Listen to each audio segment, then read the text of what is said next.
விடுதலையின் நாயகனும் நம்மை பாவத்தினின்றும் உலகத்தின் எல்லாவிதமான கேடுபாடுகள் நின்றும் நம்மை ரட்சித்து விடுவித்திருக்கிற சர்வ வல்லவரும் சர்வ இடங்களிலும் வியாபித்திருக்கிறவரும் சர்வ ஞானமும் படைத்தவருமாகிய துதிகளில் பிரியப்படுகிற தேவனை துதிக்க ஆராதிக்க நம்மை ஆயத்தப்படுத்திக் கொள்வோம்.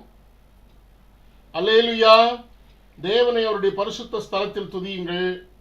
அவருடைய வல்லமை விளங்கும் ஆகாய விரிவை பார்த்து அவரை துதியுங்கள். அவருடைய வல்லமை உள்ள கிரியைகளுக்காக அவரை துதியுங்கள். மாட்சிமை பொருந்திய அவருடைய மகத்துவத்திற்காக அவரை துதியுங்கள். ஜெபம் செய்வோம். எங்களை நேசிக்கிற நல்ல பிதாவே, மீண்டும் ஒரு ஆராதனையிலே அவரவருடைய இல்லங்களிலே குடும்பங்களாய் திருச்சபையின் ஒவ்வொரு விசுவாசிகளும் கூடியிருக்கிறதை கர்த்தர் இருக்கிறீர் சுவாமி. இந்த ஊரடங்கு நிமித்தமாக அந்த ஊரடங்கிற்கு காரணமான நோய் தொற்று நிமித்தமாக இந்த காணொளியின் மூலமாக மீண்டும் உம்மை ஆராதிப்பதற்கு ஒரு வாய்ப்பை கொடுத்திருக்கிறீர். ஆராதனையை ஆண்டவரே, உலகம் எந்த நிலைமையில தடை பண்ண நினைத்தாலும் சுவாமி, கர்த்தர் அந்த ஆராதனைகளை நீர் நின்று நடத்தி தருகிறீர். அதற்காக நாங்கள் உம்மை மீண்டும் துதித்து ஸ்தோத்தரித்து உம்மை ஆராதிக்க எங்களுக்கு வாய்ப்பையும் சமயத்தையும் பலத்தையும் கிருபையையும் எங்களுக்கு தந்திருக்கிறபடியால் உம்மை துதித்து ஸ்தோத்தரித்து மீண்டும் இந்த ஆராதனை உம்முடைய ஆளுகைக்கு ஒப்புக் கொடுக்கிறோம். உம்முடைய பிரசன்னத்தின் நிறைவை தாரும் என்று சொல்லி மாத்திரம் ஜெபிக்கிறோம் சுவாமி. எங்களோடு கூட இருக்கிற தேவன், எங்களுக்குள் வாசம் பண்ணுகிற தேவன், எங்களில் அசைவாடுகிற தேவனாக இருக்கிறீர் சுவாமி. நீர் எங்களோடு கூட உலாவுகிற தேவனாக இருக்கிறீர் என்று சொல்லி வேதம் சொல்லுகிறது. ஆகவே அந்த பயத்தோடும் பக்தியோடும் ஒருவேளை அவர்களுடைய இல்லங்களில் இருந்தாலும் கர்த்தர் எங்களுக்குள்ளாக இருக்கிறீர், எங்களோடு கூட இருக்கிறீர், எங்களில் உலாவுகிறீர் என்கிற பயத்தோடும் பக்தியோடும் நடுக்கத்தோடும் உம்முடைய மகத்துவங்களை உம்முடைய மாட்சிமையை நாங்கள் சிந்தையிலே கொண்டு வந்தவர்களாக நன்றி நிறைந்த இருதயத்தோடு கூட உம்மை துதிக்க ஸ்தோத்திரிக்க எங்களுக்கு நீர் பலன் தரும்படியாய் இந்த ஆராதனை முழுவதையும் உம்முடைய ஆளுகை உள்ள பிரசனத்திற்கு ஒப்புக் கொடுக்கிறோம். கர்த்தர் பொறுப்பேற்றுக் கொள்ளும். எங்களிலே குற்றங்கள் உண்டு, குறைகள் உண்டு, பாவங்கள் உண்டு, எல்லாவற்றையும் நீர் மன்னித்து எங்களை பரிசுத்தப்படுத்தும் என்று சொல்லி ஆண்டவரே, நீர் எங்களை பரிசுத்தப்பட எங்களை தாழ்த்தி ஒப்புக் கொடுக்கிறோம். நீர் எங்களை பரிசுத்தப்படுத்த எங்களை தாழ்த்தி உம்முடைய கிருபை உள்ள கரத்திலே அர்ப்பணிக்கிறோம். கர்த்தர் பொறுப்பேற்றுக் கொள்ளும். இயேசு கிறிஸ்துவின் நாமத்தில் ஜெபிக்கிறேன் நல்ல பிதாவே, ஆமென். நம் யாவரும் எழுந்து நின்ற தேவனுடைய நாமத்திற்காக பாமாலைகளில் 388 பாமாலை பாடுவோம். பாமாலைகளில் 388 எத்தனை நாவால் பாடுவேன் என் மீட்பர் துதியே என்கிறதான பாடலை நாம் பாடுவோம்.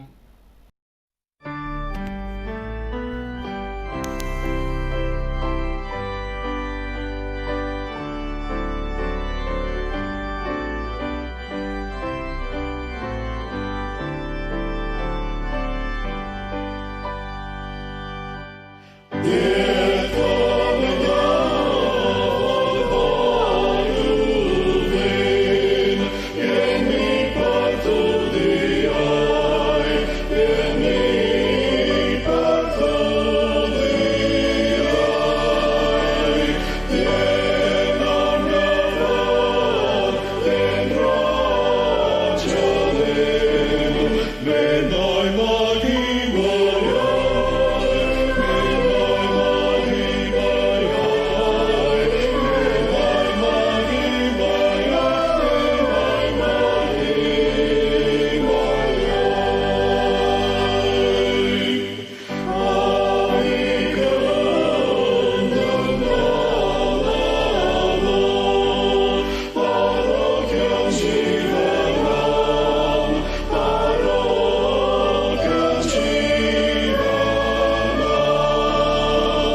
மாறி மாறி வாசிக்கும்படியாக தெரிந்து கொண்ட சங்கீதம் 103. 103ஆம் சங்கீதத்தை நாம் மாறி மாறி வாசிப்போம். The portion taken for our responsive reading is Psalm 103, 103. என் ஆத்துமாவே கர்த்தரை ஸ்தோத்திரி, என் முழு உள்ளமே அவருடைய பரிசுத்த நாமத்தை ஸ்தோத்திரி. என் ஆத்துமாவே கர்த்தரை ஸ்தோத்திரி, அவர் செய்த சகல உபகாரங்களை மறவாதே. அவர் உன் அக்கிரமங்களை எல்லாம் மன்னித்து உன் நோய்களை எல்லாம் குணமாக்கி உன் பிராணனை அழிவுக்கு விலைக்கு மீட்டு உன்னை கிருபையினாலும் இரக்கங்களினாலும் முடிசூட்டி நன்மையினால் உன் வாயை திருப்தியாக்குகிறார். கழுகுக்கு சமானமாய் உன் வயது திரும்ப வாழ வயது போலாகிறது. ஒடுக்கப்படுகிற யாவருக்கும் கர்த்தர் நீதியையும் நியாயத்தையும் செய்கிறார். அவர் தமது வழிகளை மோசைக்கும் தமது கிரியைகளை இஸ்ரவேல் புத்திரருக்கும் தெரியப்படினார். கர்த்தர் உருக்கமும் இரக்கமும் நீடிய சாந்தமும் மிகுந்த கிருபை உள்ளவர். அவர் எப்பொழுதும் கடிந்து கொள்ளார், என்றைக்கும் கோபம் கொண்டுறார். அவர் நம்முடைய பாவங்களுக்கு தக்கதாக நமக்கு செய்யாமலும் நம்முடைய அக்கிரமங்களுக்கு தக்கதாக நமக்கு சரி கட்டாமலும் இருக்கிறார். பூமிக்கு வானம் எவ்வளவு உயரமா இருக்கிறதோ அவருக்கு பயப்படுகிற மேல் அவருடைய கிருபையும் அவ்வளவு பெரிதா இருக்கிறது. மேற்குக்கும் கிழக்குக்கும் எவ்வளவு தூரமோ அவ்வளவு தூரமாய் அவர் நம்முடைய பாவங்களை நம்மை விட்டு விலக்கினார். தகப்பன் தன் பிள்ளைகளுக்கு இறங்குறது போல கர்த்தர் தமக்கு பயந்தவர்களுக்கு இறங்குகிறார். நம்முடைய உருவம் என்னதென்று அவர் அறிவார், நாம் மண் என்று நினைவு கூறுகிறார். மனுஷனுடைய நாட்கள் புல்லுக்கோப்பாய் இருக்கிறது, வெளியின் புஷ்பத்தை போல் பூக்கிறான். காற்று அதன் மேல் வீசின உடனே அது இல்லாமற் போயிற்று, அது இருந்த இடமும் இனி அதை அறியாது. கர்த்தருடைய கிருபையோ அவருக்கு பயந்தவர்கள் மேலும் அவருடைய நீதி அவர்கள் பிள்ளைகளுடைய பிள்ளைகள் மேலும் அனாதியாய் என்றென்றைக்கும் உள்ளது. அவருடைய உடன்படிக்கையை கை கொண்டு அவருடைய கட்டளைகளின்படி செய்ய நினைக்கிறவர்கள் மேலேயே உள்ளது. கர்த்தர் வானங்களில் தமது சிங்காசனத்தை ஸ்தாபித்திருக்கிறார், அவருடைய ராஜரீகம் சர்வத்தையும் ஆளுகிறது. கர்த்தருடைய வார்த்தை கேட்டு அவருடைய வசனத்தின்படி செய்கிற பலத்த சௌரியவான்களாகிய அவருடைய தூதர்களே அவரை ஸ்தோத்திரியுங்கள். கர்த்தருக்கு பிரியமானதை செய்து அவர் பணிவிடைக்காரராய் இருக்கிற அவருடைய சர்வ சேனைகளே அவரை ஸ்தோத்திரியுங்கள். கர்த்தர் ஆளுகிற எவ்விடங்களிலும் உள்ள அவருடைய சகல கிரியைகளே அவரை ஸ்தோத்திரியுங்கள். என் ஆத்துமாவே கர்த்தரை ஸ்தோத்திரி. நாம் யாவரும் இருந்த வண்ணமாக நம்முடைய விசுவாசத்தை உறுதி பண்ணும்படியும் அதை அப்போஸ்தலருடைய விசுவாசத்தின் மூலமாக அறிக்கையிட்டு நாம் உறுதி செய்து கொள்வோம். The Apostle Creed. வானத்தையும் பூமியும் படைத்த சர்வ பிதாவாகிய தேவனை விசுவாசிக்கிறேன். அவருடைய குமாரனாகிய நம்முடைய நாதர் இயேசு கிறிஸ்துவை விசுவாசிக்கிறேன். அவர் பரிசுத்த ஆவியினாலே கன்னிமரிடத்தில் உற்பத்தி பிறந்தார். பொந்திய பிலாத்தின் காலத்தில் பாடுபட்டு சிறுளையறைந்து மரித்து அடக்கமணப்பட்டு பாதாளத்தில் இறங்கினார். 3ஆம் நாள் மரித்தோர்த்து எழுந்தருளினார். பரமண்டத்தில் ஏறி பிதாவின் வலது பார்சத்தில் வீற்றிருக்கிறார். அவ்விடத்திலிருந்து உயிருள்ளோரை மரித்தோர் நியாயந்திருக்க வருவார். பரிசுத்த ஆவி விசுவாசிக்கிறேன். பொதுவாயிருக்கிற பரிசுத்தமும் பரிசுத்தனுடைய ஐக்கியமும் பாவ மன்னிப்பும் சரீரம் உயிர்த்தெழுதலும் நித்திய ஜீவனும் உண்டென்று விசுவாசிக்கிறேன். ஆமேன். தொடர்ந்து நாம் ஜெப நிலையிலே கர்த்தருடைய ஜெபத்தையும் சேர்ந்து சொல்லுவோம். பரமண்டலில் இருக்கிற எங்கள் பிதாவே, உம்முடைய நாமம் பரிசுத்தப்படுவதாக, உம்முடைய ராஜ்யம் வருவதாக, உம்முடைய சித்தம் பரலோகத்தில் செய்யப்படுகிறது போல பூமியிலையும் செய்யப்படுவதாக. அன்றன்றுள்ள அப்பத்தை எங்களுக்கு தாரும். எங்களுக்கு விரோதமாக குற்ற செயலுக்கு நாங்கள் மன்னிக்கிறது போல எங்கள் குற்றங்களை நீ மன்னியும். எங்களை சோதனைக்கு பிரவேசிக்க பண்ணாமல் தீமை என்று எங்களை ரட்சித்துக் கொள்ளும். ராஜ்யமும் வல்லமையும் மகிமையும் என்னென்னைக்கும் உம்முடையவர்களே. ஆமேன். இன்னைக்கு நாம் நம்முடைய ஆராதனையின் ஆசீர்வாதத்திற்கென்று ஆண்டவர் நம்மோடு கூட பேசுவதற்கு ஏற்ற விதமாக நாம் வாசிக்கும்படியாய் தெரிந்து கொண்ட அருமையான வேத பகுதி 1 கொரிந்தியரின் புஸ்தகம் 3ஆம் அதிகாரம் 1ஆம் வசனம் முதல் 8ஆம் வசனம் வரை. 1 Corinthians chapter 3 verses from 1 to 8. மேலும் சகோதரரே, நான் உங்களை ஆவிக்குரியவர்கள் என்று எண்ணி உங்களுடனே பேசக்கூடாமல் மாம்சத்துக்குரியவர்கள் என்றும் கிறிஸ்துவுக்குள் குழந்தைகளும் என்றும் எண்ணி பேச வேண்டியதாயிற்று. நீங்கள் பலன் இல்லாதவர்கள் ஆனதால் உங்களுக்கு போஜனம் கொடாமல் பாலை குடிக்க கொடுத்தேன். இன்னமும் நீங்கள் மாம்சத்துரிக்கிறவர்களாய் இருக்கிறபடியால் இப்பொழுதும் உங்களுக்கு பலன் இல்லை. பொறாமையும் வாக்குவாதமும் பேதங்களும் உங்களுக்கு இருக்கிறபடியால் நீங்கள் மாம்சத்துக்குரியவர்களாயிருந்து மனுஷ மார்க்கமாய் நடக்கிறீர்கள் அல்லவா? ஒருவன் நான் பவுலை சேர்ந்தவன் என்றும் வேறொருவன் நான் அப்பொல்லோவை சேர்ந்தவன் என்றும் சொல்லுகிறபடியால் நீங்கள் மாம்சத்திற்குரியவர்களாய் இருக்கிறீர்கள் அல்லவா? பவுல் யார்? அப்பொல்லோ யார்? கர்த்தர் அவனவனுக்கு அருள் அளித்தபடியே நீங்கள் விசுவாசிக்கிறதுக்கு ஏதுவாயிருந்த ஊழியக்காரர் தானே. நான் நட்டேன், அப்பொல்லோ நீர் பாய்ச்சினான், தேவனே விளையச் செய்தார். அப்படி இருக்க நடுகிறவனாலும் ஒன்றுமில்லை, நீர் பாய்ச்சுகிறவனாலும் ஒன்றுமில்லை, விளையச் செய்கிற தேவனாலே எல்லாம் ஆகும். மேலும் நடுகிறவனும் நீர் பாய்ச்சுகிறவனும் ஒன்றாயிருக்கிறார்கள். அவன் அவன் தன் தன் வேலைக்கு தக்கதாய் கூலியை பெறுவான் என்பது வாசிக்கும்படியாக வேத பாடம் வாசித்தாயிற்று. இப்பொழுது அதே பகுதியை நம் ஆங்கிலத்திலே வாசிக்க கேட்போம். Today's scripture portion is taken from 1 Corinthians chapter 3 verses 1 to 8. Brothers and sisters, I could not address you as people who live by the Spirit, but as people who are still worldly, merely infants in Christ. I gave you milk, not solid food, for you were not yet ready for it. Indeed, you are still not ready. You are still worldly. For since there is jealousy and quarreling among you, are you not worldly? Are you not acting like mere humans? For when one says, I follow Paul, and another, I follow Apollos, are you not mere human beings? What, after all, is Apollos? And what is Paul? Only servants, through whom you came to believe, as the Lord has assigned to each his task. I planted the seed, Apollos watered it, but God has been making it grow.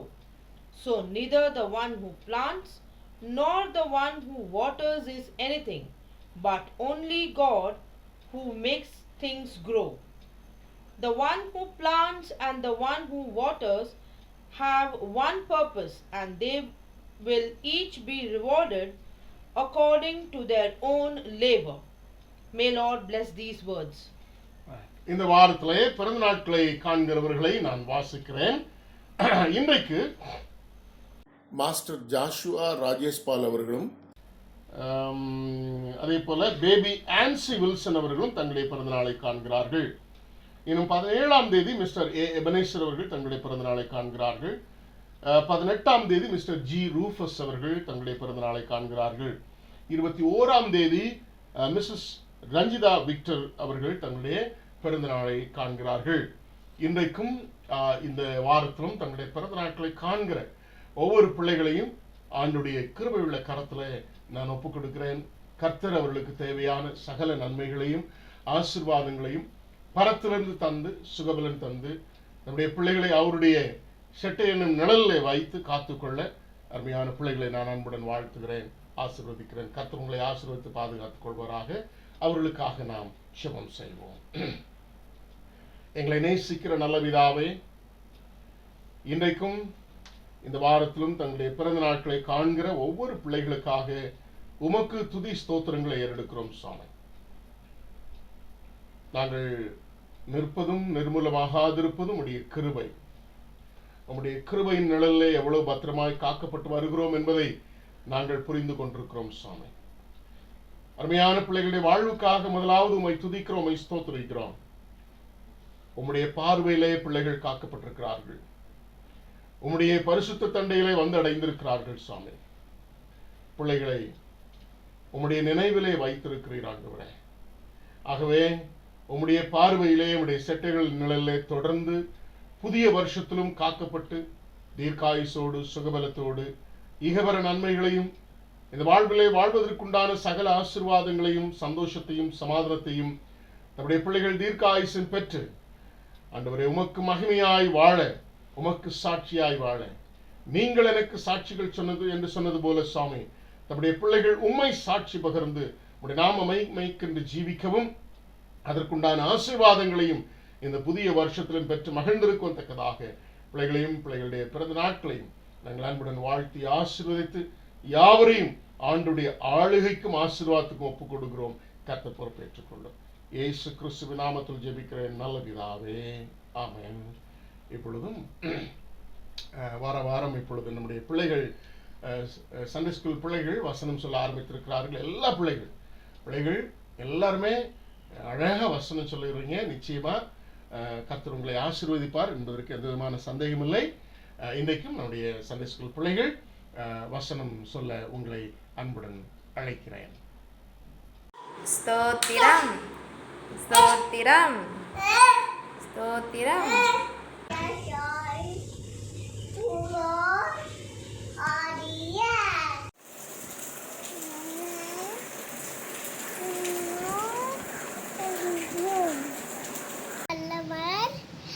அவர்கிடவை ரெண்டு உள்ளது.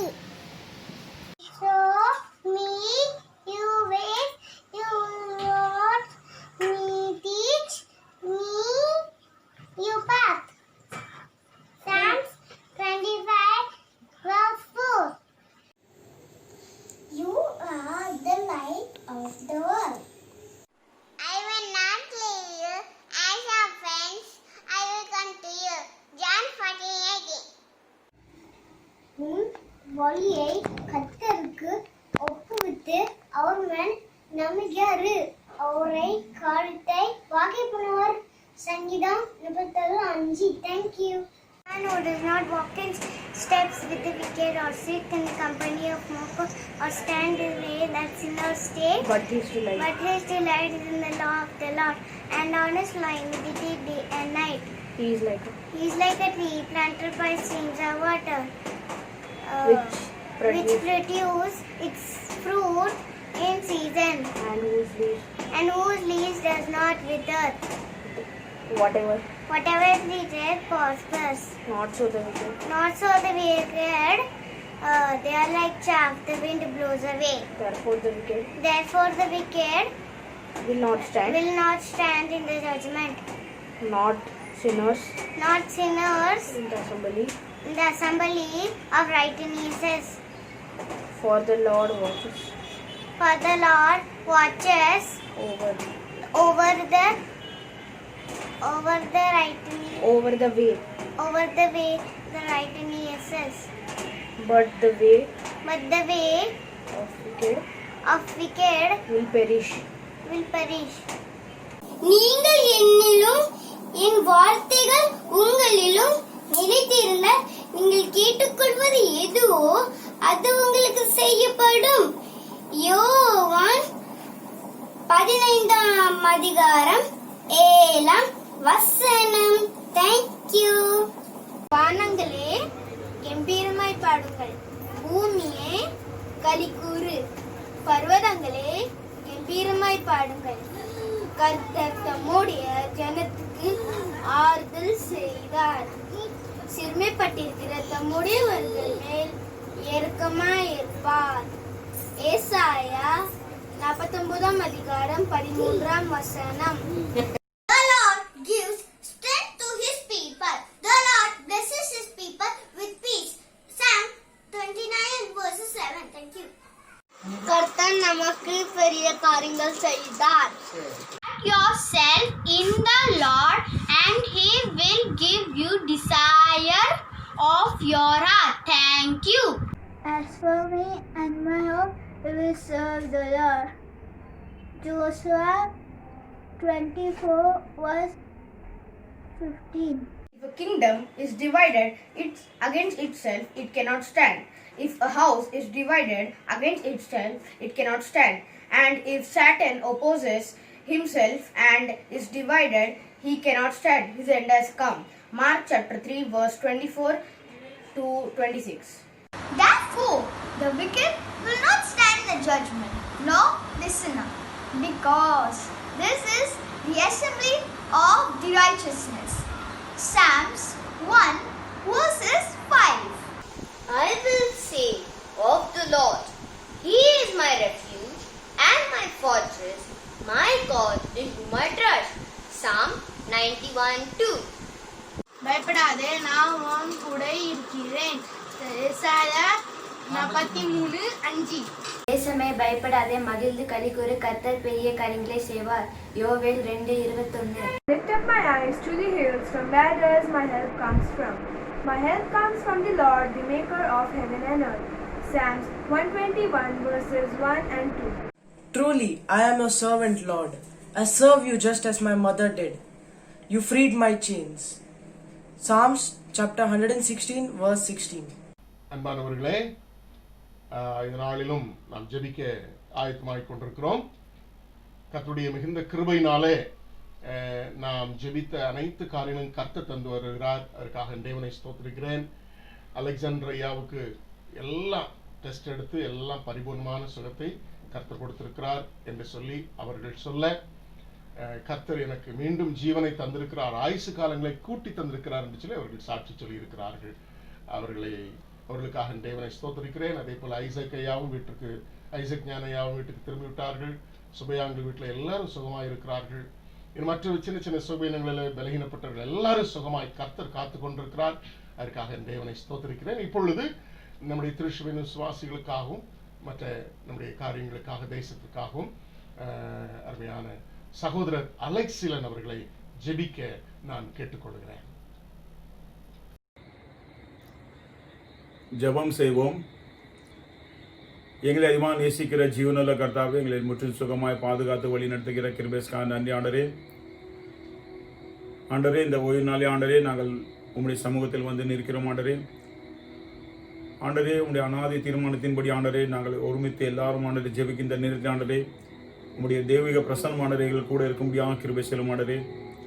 மேலும் ஆண்டரே, இந்த வாய்ப்பு ஆண்டரே எனக்கு ஆண்டரே இந்த கொடுத்த ஜெபத்தின் குறிப்புக்காக ஜெபம் செய்ய எனக்கு வாய்ப்பு கொடுத்த கிருபைக்காக போட ஸ்தோத்திரம் ஆண்டரே. ஆண்டரே, எங்கள் சபையில் உள்ள மக்களுக்காக ஜெபிக்கிற ஆண்டரே. ஆண்டரே, இந்த நேரத்தில் ஆண்டரே எங்கள் சபை மக்களை ஆண்டரே பாதுகாத்து வழியெடுத்து வருகின்ற கிருபைக்காக கொடாடி ஸ்தோத்திரம் ஆண்டரே. மேலும் ஆண்டரே, இந்த மும்பை பட்டணத்திலே ஆண்டரே இருக்கிற பல பிரச்சனைகள் இருந்தாலும் ஆண்டரே எங்களுக்கு இந்த கொரோனா வியாதியிலிருந்து ஆண்டரே எங்களை நீ பாதுகாத்து ஒவ்வொரு குடும்பத்துக்கு ஆண்டரே பாதுகாப்பு தந்து வருகிறீர். அதற்காக நன்றி செலுத்துகிற ஆண்டரே. மேலும் ஆண்டரே, முக்கியமாக ஆண்டரே நாங்கள் கடந்த மாதத்தில் ஆண்டரே நாங்கள் எங்கள் சபையில் உள்ள மக்களுக்காக ஜெபிக்கிற ஆண்டரே, அலெக்சாண்டர் அண்ணனுக்காக ஜெபிக்கிற ஆண்டரே, அக்காக்காக ஜெபிக்கிற ஆண்டரே, அவர்களை இம்மட்டுமாய் சுகத்தோடு ஆண்டரே ஒரு நல்ல பரிபூர்ண சுகத்தை நீ தந்து ஒரு குடும்பத்திலே ஒரு வித்தியாசமான அனுபவத்தை ஆண்டரே நீ தந்தீர். அதற்காக நன்றி செலுத்துகிற ஆண்டரே. ஆண்டரே, குடும்பத்தில் இந்த பிரச்சனை வந்தாலும் ஆண்டரே அதிலிருந்து விடுதலை தந்து ஆண்டரே பரிபூர்ண சுகத்தை தந்தீர். அதற்காக நன்றி செலுத்துகிற ஆண்டரே. இப்படி ஆண்டரே நாங்கள் ஐசக் ஞான அண்ணனுக்காக ஜெபிக்கிற ஆண்டரே, அவர்களுக்கும் ஆண்டரே நல்ல பரிபூர்ண சுகத்தை தந்த ஆண்டரே நல்ல வீட்டிலே நல்ல சுகத்தோடு இருக்கின்ற கிருபைக்காக கொடாடி ஸ்தோத்திரம் ஆண்டரே. மேலும் ஆண்டரே சுபை அண்ணனுக்காக ஜெபிக்கிற ஆண்டரே, அக்காவுக்காக ஜெபிக்கிற ஆண்டரே, குமாருக்காக ஜெபிக்கிற ஆண்டரே. அந்த குடும்பத்தில் ஆண்டரே ஒரு சில காய்ச்சல் ஆண்டரே வந்திருந்தாலும் ஆண்டரே நீ பரிபூர்ண சுகத்தை தந்த ஆண்டரே அந்த குடும்பத்தை நீர் வழிநடத்தி வருவீர். அதற்காக நன்றி செலுத்த ஆண்டரே. இப்படி ஆண்டரே எங்களுடைய சபையில் ஆண்டரே ஒரு சில பேர் குடும்பத்திலே பிரச்சனை வந்திருந்தாலும் ஆண்டரே நிச்சயமாக ஒரு வித்தியாசமான அனுபவத்தை நாங்கள் கண்டு ஆண்டரே ஒரு பரிபூர்ண சுகத்தை நீ தந்து வழிநடத்தினார். அதற்காக நன்றி செலுத்தினார் ஆண்டரே. ஆண்டரே, இந்த மும்பை பட்டணத்திலே ஆண்டரே உலகத்திலே இந்தியாவிலே எல்லா பட்டணத்திலே ஆண்டர் இந்த கொரோனா வியாதி ஆண்டர் எங்களை ஆட்கொண்டு ஆண்டர் வித்தியாசமான ஆண்டர் வியாதியிலிருந்து மரணத்தை ஆண்டர் நாங்கள் நோக்கி கொண்டிருந்த நேரத்திலே ஆண்டரே எங்கள் சபையிலே ஆண்டர் இந்த வியாதி வந்திருந்தாலும் ஆண்டரே அதிலிருந்து ஆண்டர் எங்களுக்கு பரிபூர்ண விடுதலை தந்த ஆண்டரே எல்லார் குடும்பத்துக்கும் ஆண்டரே பாதுகாப்பு தந்து வழி. அதற்காக கோடாகோடி ஸ்தோத்திரம் ஆண்டரே.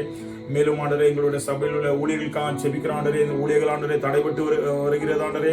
இந்த சபையில் ஆண்டர் எப்படி நாங்கள் ஒவ்வொரு தாய்மார் கூட்டத்துக்காக ஜெபிக்கிறோம், ஆண்கள் ஐக்கியங்காக ஜெபிக்கிறோம், வாலிபர் கூட்டத்துக்காக ஜெபிக்கிறோம். எல்லாருடைய அந்த ஊழியங்கள் ஆண்டரே தடைபட்டு ஆண்டர் எல்லாரும் வீட்டில் ஆண்டரே நாங்கள் முடங்கி கொண்டு இருக்கிறோம் ஆண்டரே. இருந்தாலும் ஆண்டரே உங்களுடைய தெய்வீக பிரசன்னத்தினால் ஆண்டரே எல்லாருடைய குடும்பத்தை ஆண்டரே ஒவ்வொரு நாளும் எங்களை ஆசிரித்து போஷித்து வருகிறீர். அதற்காக நன்றி செலுத்துகிற ஆண்டரே. மேலும் ஆண்டரே எங்கள் சபை மூலம் தாங்கப்பட்ட தாமஸ் தங்கர் குடும்பத்துக்காக ஜெபிக்கிற ஆண்டரே. அவர்கள் அந்த மிஷனரியில ஆண்டரே அந்த ஊர்ல இப்ப எந்த நிலைமை இருக்கிறது நாங்கள் அறிய ஆண்டரே. நிச்சயமாக ஆண்டரே அந்த பட்டன் அந்த ராயகட் டிஸ்ட்ரிக்ட்லேயே ஆண்டரே உங்களுடைய தெய்வீக பிரசன்னம் இருந்து ஆண்டரே அவர்கள் மூலம் யாருக்கெல்லாம் ஜெபிக்கிறார்களோ நிச்சயமாக விடுதலை தந்து வருவீர் என்று நாங்கள் விசுவாசிக்கிறோம் ஆண்டரே. இப்படிப்பட்ட ஸ்லாக்கியம் ஆண்டவரே எங்கள் குடும்பத்திலே ஆண்டவரே சபையிலே ஆண்டவர் ஒவ்வொரு பேருக்கும் ஆண்டவரே வித்தியாசமான அனுபவத்தை ஆண்டவரே இந்த வியாதியிலிருந்து ஆண்டு நல்ல பாதுகாப்பு தந்து வருகிற அதற்காக கோடாவடி ஸ்தோத்திரம் ஆண்டவரே. ஆண்டவரே இந்தியா தேசத்துக்காக ஜெபிக்கிறாங்க. உலகத்தில் ஆண்டவரே பல பட்டணத்தில் பல தேசத்திலே ஆண்டவரே எத்தனையோ கஷ்டங்கள் இருக்கிற அந்த கொரோனா வியாதியிலிருந்து ஆண்டவரே இந்த வியாதி எதற்காக வந்தது என்று நாங்கள் அறியோம். நிச்சயமாக ஆண்டவரே உம்முடைய சித்தம் ஆண்டவரே உம்முடைய செய்கையினால் உம்முடைய அனுமதி இல்லாமல் இந்த வியாதி வரவில்லை என்று நாங்கள் விசுவாசிக்கிறோம் ஆண்டவரே. நிச்சயமாக ஆண்டவரே இந்த வியாதி வருகின்ற அந்த காரியத்தை நாங்கள் யோசிக்கும் போது ஆண்டவரே நிச்சயமாக இந்த உலகத்தில் ஆண்டவரே பாவங்கள் பெருகி கொண்டிருக்கிறது ஆண்டவரே. அந்த பாவத்தை பெருகும் போது ஆண்டவரே நிச்சயமாக ஆண்டவரை நோக்கி ஜெபிக்கும் போது ஆண்டவரே நிச்சயமாக விடுதலை தருவீர் என்று விசுவாசிக்கிறோம் ஆண்டவரே. மோசே ஆண்டவரே சொன்னது ஒன்றமாக ஆண்டவரே யாருக்கு அந்த எகிப்திலிருந்து கானான் போகும்போது ஆண்டவரே அந்த பாம்புகள் ஆண்டவரை கடிக்கும் போது ஆண்டவரே இந்த பாம்புகளை சிலையை நீங்கள் பார்க்கும்போது நிச்சயமாக சுகத்தை தருவீர் என்று நாங்கள் பார்க்கிறோம் ஆண்டவரே. அந்த வேதத்தில் நாங்கள் வாசிக்கிறோம் ஆண்டவரே. ஆனாலும் ஆண்டவரே அந்த பாம்பை வரக்கூடிய நிலைமை ஆண்டவர் ஏற்படுத்தினேன். ஆனால் அது பாம்பு வராமல் இருக்க தடுக்க முடியும் ஆண்டவரே. அது உண்மைதான் முடியும் ஆண்டவரே. எல்லாரும் அந்த பாம்பு கடித்து வலியை தாங்கி ஆண்டவரே அதிலிருந்து அதுக்கப்புறம் நீர் அந்த சிலையை பாம்பு சிலையை நோக்கி நாங்கள் ஜெபிக்கும் போது நிச்சயமாக விடுதலை தந்தீர். ஆனால் நீர் நினைத்தால் அந்த பாம்பு வராமல் அந்த வலி இல்லாமல் இருக்க செய்ய முடியுமாண்டரே. ஆனால் அப்படி இருந்தும் ஆண்டவரே நிச்சயமாக அப்படிப்பட்ட இந்த கொரோனா வியாதியை முழுமையாக நிப்பாட்டாண்டவர் உண்மைதான் முடியும் என்று நாங்கள் விசுவாசிக்கிறோம் ஆண்டவரே. எப்படி அந்த உலகத்திலே அந்த பாம்பு வந்து ஆண்டவரே எல்லாருக்கும் கஷ்டத்தை வலிகளை கொடுத்திடும் அதே போல அந்த கொரோனா வியாதியிலிருந்து ஆண்டவர் எங்களுக்கு விடுதலை அந்த கொரோனா வியாதி நிப்பாட்டாண்டவர் உண்மைதான் முடியும் ஆண்டவரே. அது பல எத்தனை லாக்டவுன் பண்ணாலும் ஆண்டவரே உலகத்தில் எல்லா தேசத்திலையும் லாக்டவுன் பண்ணி ஆண்டவரே எல்லாரும் வீட்டில் இருக்கிறார்கள் ஆண்டவரே. பல கஷ்டங்கள் எல்லாருக்கும் வியாதியிலிருந்து ஆண்டவரே கஷ்டங்கள் தந்த ஆண்டவரே எல்லாருக்கும் ஆண்டவரே வேலைகள் இல்லாமல் இருக்கிறார்கள். எத்தனை குடும்பத்திலே பல பிரச்சனைகள் இருக்கிறது ஆண்டவரே. அப்படி இருந்தும் ஆண்டவரே எங்களுடைய கைலாஸ் நகர் சபையா நீர் ஆசீர்வதித்து வழிநடத்துகிற கிருபைக்காக கோடாடி ஸ்தோத்திரம் ஆண்டவரே. ஆண்டவரே இந்த வியாதி ஆண்டவரே நிச்சயமாக நாங்கள் எல்லாரும் ஆண்டவரே கிறிஸ்தவர்கள் நாங்கள் ஒவ்வொரு சபையில அப்படி இப்படி நாங்கள் தானா கைலாஸ் நகர் நாங்கள் இந்த கைலாஸ் நகர் பட்டணத்துக்கு இந்த தானாக நாங்கள் ஜெபிக்கும் போது நிச்சயமாக எங்களுக்கு அது எங்களுடைய ஜபத்தை கேட்டாண்ட நிச்சயமாக அது பதில் தந்து வருகிறீர் என்று விசுவாசிக்கிறோம் ஆண்டவரே. எல்லாரும் ஜபத்திலே நாங்கள் கடமைப்பட்டவர்களாக இருக்கிறோம் ஆண்டவரே. அதை நாங்கள் எல்லாரும் உணர்ந்து கிறிஸ்தவர்களாக உணர்ந்து அதை நாங்கள் ஜெபிக்கும் போது அந்த வியாதிக்காக ஜெபிக்கும் போது நிச்சயமாக விடுதலை தருவீர் நாம் விசுவாசிக்கிறோம் ஆண்டவரே. அப்படிப்பட்ட ஸ்லாக்கியம் எங்கள் சபை மூலம் ஆண்டவரே இந்த மும்பை பட்டணத்துக்கு நாங்கள் கிடைக்க முடியாது கிருபை செய்யும் ஆண்டவரே. மேலும் ஆண்டவரே போதர் ஐயாக்கா ஜெபிக்கிறோம் அம்மாக்கா ஜெபிக்கிறோம் ஆண்டவரே. இந்த குடும்பத்தை நீர் ஆசீர்வதித்து வழிநடத்த முடியாது கிருபை செய்யும் ஆண்டவரே. பிள்ளைகளை நீர் ஆசீர்வதித்து வழிநடத்த முடியாது கிருபை செய்யும் ஆண்டவரே. அவர்கள் செய்கிற ஊழியத்தை நீர் ஆசீர்வதித்து வழிநடத்த முடியாது கிருபை செய்யும் ஆண்டவரே. அவர்கள் ஆண்டவரே பல குடும்பத்துக்காக ஜெபிக்கும் போது நிச்சயமாக அவர்கள் ஜெபிக்கும் போது நிச்சயமாக எங்கள் சபையிலே பாதுகாப்பும் நல்ல விடுதலை தந்து வர அதற்காக நன்றி செலுத்துகிறோம். எத்தனையோ சபையில் ஆண்டவரே சபையில மரணத்தை நோக்கி கொண்டிருக்கும் போதான நிச்சயமாக அப்படிப்பட்ட எங்கள் சபையிலே மரணம் வராதபடி நீர் பாதுகாத்து ஊழியர்கள் மூலமாக பாதுகாத்து நீர் வழிநடத்தி வருவதற்காக நன்றி சென்ற அப்படிப்பட்ட போதகர் எங்களுக்கு தந்த கிருபைக்காக நன்றி ஆண்டவரே. அவர்கள் மூலமான ஊழியர் செய்கிற ஒவ்வொரு காரியங்களும் நீர் அவர்கள் கூட இருந்த ஆண்டவரே. இந்த சபையில ஆண்டவர் எல்லா காரியங்களும் நீர் உடன்பட்டு ஆண்டவரே எங்களை முற்றும் ஆசீர்வதித்து வழிநடத்த முடியாது கிருபை செல்லும் ஆண்டவரே. நல்ல பாதுகாப்பு தர முடியாது கிருபை செல்லும் ஆண்டவரே. மேலும் ஆண்டவரே இப்படிப்பட்ட அந்த ஓய்வு நாளே நாங்கள் இந்த நேரத்தில் ஜெபிக்கும் போது ஆண்டவரே உங்களுடைய தெய்வீக பிரசன்னமானவர்கள் கூட இருந்தாண்டவரே நீர் ஆசீர்வதித்து வழிநடத்த முடியாது கிருபை செல்லும் ஆண்டவரே. இந்த தினம் ஆராதனை ஆண்டவரே போதகருடைய வார்த்தைகள் ஆண்டவரே எங்களுக்கு பிரயோஜனமாக இருந்தாண்டவரே. இன்றைய தினம் ஆராதனையில் நாங்கள் கலந்து கூட யாரெல்லாம் ஆண்டவரே இந்த ஆன்லைனில் அட்டென்ட் செய்கிறார்களோ அவர்களுக்கு நல்ல ஞானத்தை கொடுக்க முடியாது கிருபை செல்லும் ஆண்டவரே. எல்லாரும் ஆண்டவரே ஆன்லைன் அட்டென்ட் செய்த ஆண்டவரே எப்படி அந்த ஆலயத்தில் வந்து நாங்கள் 9 மணிக்கு ஆராதனை செய்கிறோமோ அதே போல ஆண்டவரே எல்லாரும் அந்த எங்களுடைய வீட்டில் 9 மணிக்கு ஆராதனையில் எப்படி முறையாக நாங்கள் உட்கார்ந்து அந்த ஆராதனையில் பங்கு கொண்டாண்டு அதனுடைய ஆசீர்வாதத்தை நாங்கள் பெற்றுக்கொள்ள எங்களுடைய குடும்பத்துக்கு நீர் ஆசீர்வாதத்தை கொடுக்க முடியாம கிருபை செய்யும் ஆண்டவரே. இப்படி செய்கிற குடும்பத்தையும் ஆசீர்வதித்து வழிநடத்த முடியாம கிருபை செய்யும். மற்ற நேரத்தில் செய்கிறவர்களுக்கும் நீர் ஆசீர்வதித்து வழிநடத்த முடியாம கிருபை. நிச்சயமாக அந்த ஆராதனை எல்லாரும் குடும்பமாக நீர் கலந்து கொள்ள முடியாது. நீர் எல்லாருக்கும் ஞானத்தை அறிவை ஆண்டு நல்ல ஆலோசனை கொடுக்க முடியாம கிருபை செய்யும் ஆண்டவரே. இந்த தின வார்த்தை போதகருடைய வார்த்தை எங்களுக்கு ஒவ்வொரு பேருக்கு குடும்பத்துக்கு நீர் ஆசீர்வதித்து வழிநடத்த வேண்டும் என்று இயேசு கிறிஸ்து மூலமா ஜெபம் ஜீவனுள்ள பிதாவே ஆமென். ஆண்டவராய் இயேசு கிறிஸ்துவின் நாமத்தினாலே உங்கள் அனைவருக்கும் என்னுடைய அன்பான வாழ்த்தலை வணக்கத்தை தெரிவித்துக் கொள்கிறேன். இம்மட்டும் ஜீவன் தந்து நமக்குண்டான ஆசீர்வாதங்களை நமக்கு அளித்து நம்மோடு கூட இருந்து நமக்குண்டான உற்ற துணையாக உத்தமர்களுக்கு கர்த்தர் துணை என்ற வசனத்தை நம்முடைய வாழ்க்கையில் நிறைவேற்றி சுகபலன் ஜீவன் தந்து ஆறுதல் தந்து தைரியம் தந்து ஊக்கம் தந்து நம்பிக்கை தந்து உற்சாகத்தை நம்முடைய வாழ்விலே கொடுத்திருக்கிறார். எல்லாவற்றுக்கும் மேலாக அவருக்குள்ளாக நம் சந்தோஷமாக இருக்க ஆண்டவர் உதவி செய்திருக்கிறார். அதற்காக தேவனை ஸ்தோத்திரித்து அந்த சந்தோஷத்தை கர்த்தர் உங்களுக்கும் தந்திருக்கிறார். அந்த சந்தோஷத்தின் நிறைவோடு கூட இந்த நாளின் செய்திக்குள்ளாக கடந்து செல்ல அன்புடன் அழைக்கிறேன். கர்த்தர் உங்களை ஆசீர்வதிப்பாராக. கடந்த ஒரு சில இந்த லாக்டவுன் ஆரம்பித்ததிலிருந்து கர்த்தர் ஒரு தொடர்ச்சியான செய்தியை நமக்கு கொடுத்து கொண்டிருக்கிறார் என்பது எல்லாருக்கும் தெரியும். ஆகவே அந்த தொடர்ச்சியினுடைய அந்த செய்தியினுடைய அடுத்த ஒரு பகுதியை உங்களோடு கூட நான் பகிர்ந்தளிக்கிறேன். அந்த செய்திக்கு ஆதாரமாக நாம் எடுத்துக்கொண்ட வசனங்கள் எல்லாம் டிஸ்கிரிப்ஷனில் கொடுத்து கொண்டே வருகிறேன். ஈஸ்டர் என்று கர்த்தர் கொடுத்த அந்த செய்தியினுடைய தொடர்ச்சி தான் இதுவரை உங்களோடு கூட நான் பேசிக் கொண்டிருக்கிறேன். குறிப்பாக லூக்கா 24ஆம் அதிகாரம் 24ஆம் அதிகாரம் 5ஆம் 6ஆம் வசனங்களின் அடிப்படையில், நீங்கள் உயிரோடு இருக்கிறவரை மருத்துவத்தில் தேடுகிறதல்ல, என்ற வசனத்தை கர்த்தர் தந்து, நாம் மருத்துவரிடத்திலே கர்த்தரை தேடாதபடி, உயிரோடு இருக்கிறவரை தேடாதபடி, நாம் உயிரோடு இருக்கிறவர்களிடத்திலும் உயிரோடு இருக்கிறவைகளிடத்திலும் நாம் அவரை தேடி அவரை தரிசிக்க அழைக்கப்பட்டிருக்கிறோம். அது சாத்தியமா என்பதை குறித்து சில காரியங்களை சிந்தித்துக் கொண்டிருக்கிறோம். So far we have been listening the word of God on the very message that the Lord gave me on the day of Easter, that is from Luke chapter 24, 5 and 6, as they were visiting the graveyard after the third day of after the Jesus crucifixion. When they visited, they did not find the body of Christ, but the angel who were there were telling the disciples and the woman who visited that he has risen. And as they were looking for the resurrected Lord among the dead, that means among the graveyard, the angel said, why do you look for the resurrected one among the dead?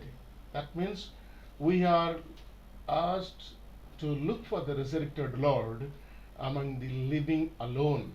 On that basis, we have been listening to the word of God from the day of Easter. So that this is also the message that we are going to listen today also is the continuation of the same sermon. அந்த அருமையான ஆழமான சத்தியத்தின் அடிப்படையில் கர்த்தருடைய வார்த்தையில ஜீவன் இருக்கிறது, நமக்குள்ளாக இயேசு கிறிஸ்துவின் மூலமாக ஜீவன் இருக்கிறது என்பதை நாம் புரிந்து அதை குறித்து ஆழமாக சிந்தித்துக் கொண்டிருந்தோம். இப்பொழுதும் கடந்த ஒரு சில வாரங்களாக ஜீவனுள்ள ஆராதனைகளில் அந்த ஜீவனுள்ள தெய்வத்தை நாம் கண்டுகொள்ள முடியும் என்று சொல்லி சிந்தித்து வருகிறோம். அப்ப ஜீவனுள்ள ஆராதனை ஆராதிப்பது எப்படி, இப்ப ஆராதனைக்குரிய தேவன் யார் என்பதை நாம் புரிந்து கொண்டோம். இன்னும் அடுத்ததாக ஆராதிக்கிற நாம் எப்படி இருக்க வேண்டும் என்பதாக சில காரியங்களை சிந்தித்தோம். அவைகளில் ஆராதிக்கிறவர்கள் ஆராதிக்க வேண்டிய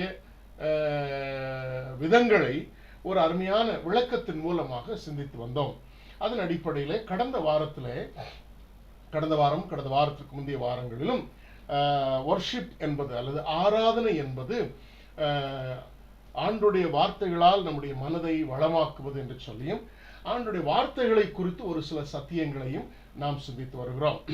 கடந்த வாரத்தில் நாம் கேட்கக்கூடிய வசனங்களை மாற்றி திரித்து அந்த சத்தியத்தை மாற்றி அல்லது அதற்கு ஒரு மாயமான ஒரு தோற்றத்தை கொடுத்து கர்த்தருடைய வசனங்களாக போதிக்கக்கூடிய காலம் இருக்கிறது. அதே போல தங்களுடைய சொந்த கற்பனைகளை கர்த்தருடைய வசனங்களாக போதிக்கக்கூடிய ஊழியர்கள் இருக்கக்கூடிய இந்த காலத்துல கர்த்தருடைய வசனங்களை எப்படி அடையாளம் கொண்டு கொள்வது என்பதை குறித்து கடந்த நாட்களில் சிந்தித்துக் கொண்டிருக்கிறோம். ஆக கர்த்தருடைய வசனத்தை அடையாளம் கண்டு கொள்வது எப்படி, கர்த்தருடைய வசனம் எப்படிப்பட்டது, எப்படி காக்கப்பட்டு கொண்டு வருகிறது, பின்பாக அந்த கர்த்தருடைய வசனம் எப்படி மற்றவர்களால் ஒரு ஒரு ஒரு மாய தோற்றத்தை அல்லது வித்தியாசமான விளக்கத்தை கொடுத்து கர்த்தருடைய வசனமாக போதிக்கப்படுகிறது என்பதை சிந்தித்த நாம் கர்த்தருடைய வசனம் எப்படி நமக்கு கிடைக்கும், அதை எப்படி அடையாளம் கண்டு கொள்ள முடியும் என்பதை இந்த நாளில் சிந்திக்கவிருக்கிறோம். Today we are going to see how we can identify the word of God. Maybe the word of God may be preached by many, and many people they misinterpret the word, for which even Satan is another example. Often he also misinterpret the word of God through many people.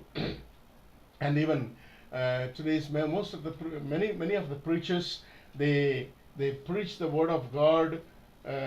They preach their own imagination as if the word of God. So today we are going to see how the word of God will come to you and how it has come to you today. இது எப்படி இந்த நாட்களே கர்த்தருடைய வசனம் உங்களுக்கு வந்திருக்கிறது. ஒரு காலகட்டத்தில் கர்த்தர் ஆதாமோடு கூட நேரடியாக உலாவி அவனோடு கூட பேசினார். நோவாவோடு கூட பேசும் பொழுது அசரீரின் மூலமாக பேசியிருக்கிறார். தூதர்கள் வாயிலாக பேசியிருக்கிறார். தொடர்ந்து இன்னும் கர்த்தருடைய பிள்ளைகளுக்கு வெளிப்பாடுகளை கொடுத்து பேசியிருக்கிறார். இன்னும் தொடர்ந்து மோசையோடு கூட முகமுகமாய் அவனோடு கூட பேசி கர்த்தருடைய வசனத்தை கொடுத்திருக்கிறார்.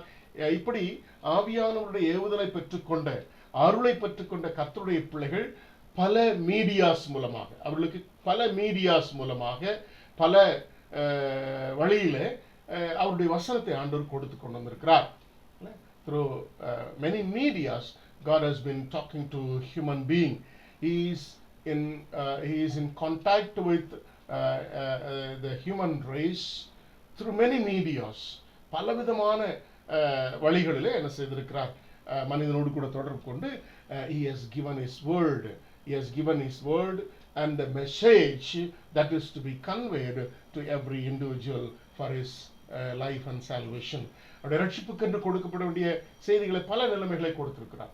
There were time of some 400 years which is called in intertestamental period where there was no word of God. There was no word from above. எந்த விதமான வார்த்தைகளும் கிடைக்காத 400 வருஷங்களும் இருந்திருக்கிறது.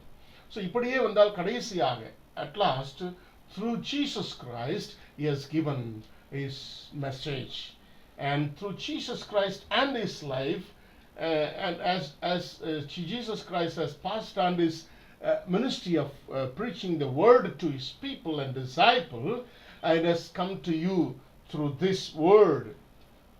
Whatever the word that is to be preached today, it is there in the Bible.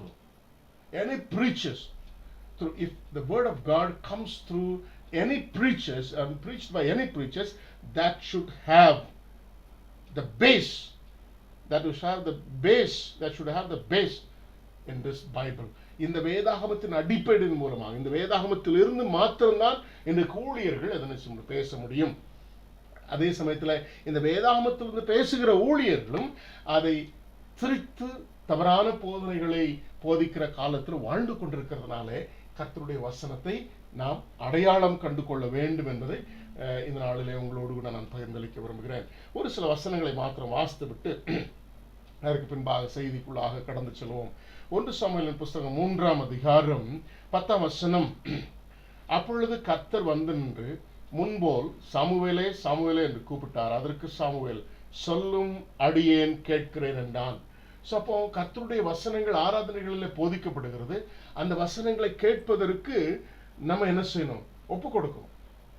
சொல்லும் கர்த்தாவை அடியேன் கேட்கிறேன் என்று சொல்லி ஒப்பு கொடுக்கும் பொழுது கர்த்தருடைய வசனங்களால் நம்முடைய என்ன செய்கிறது?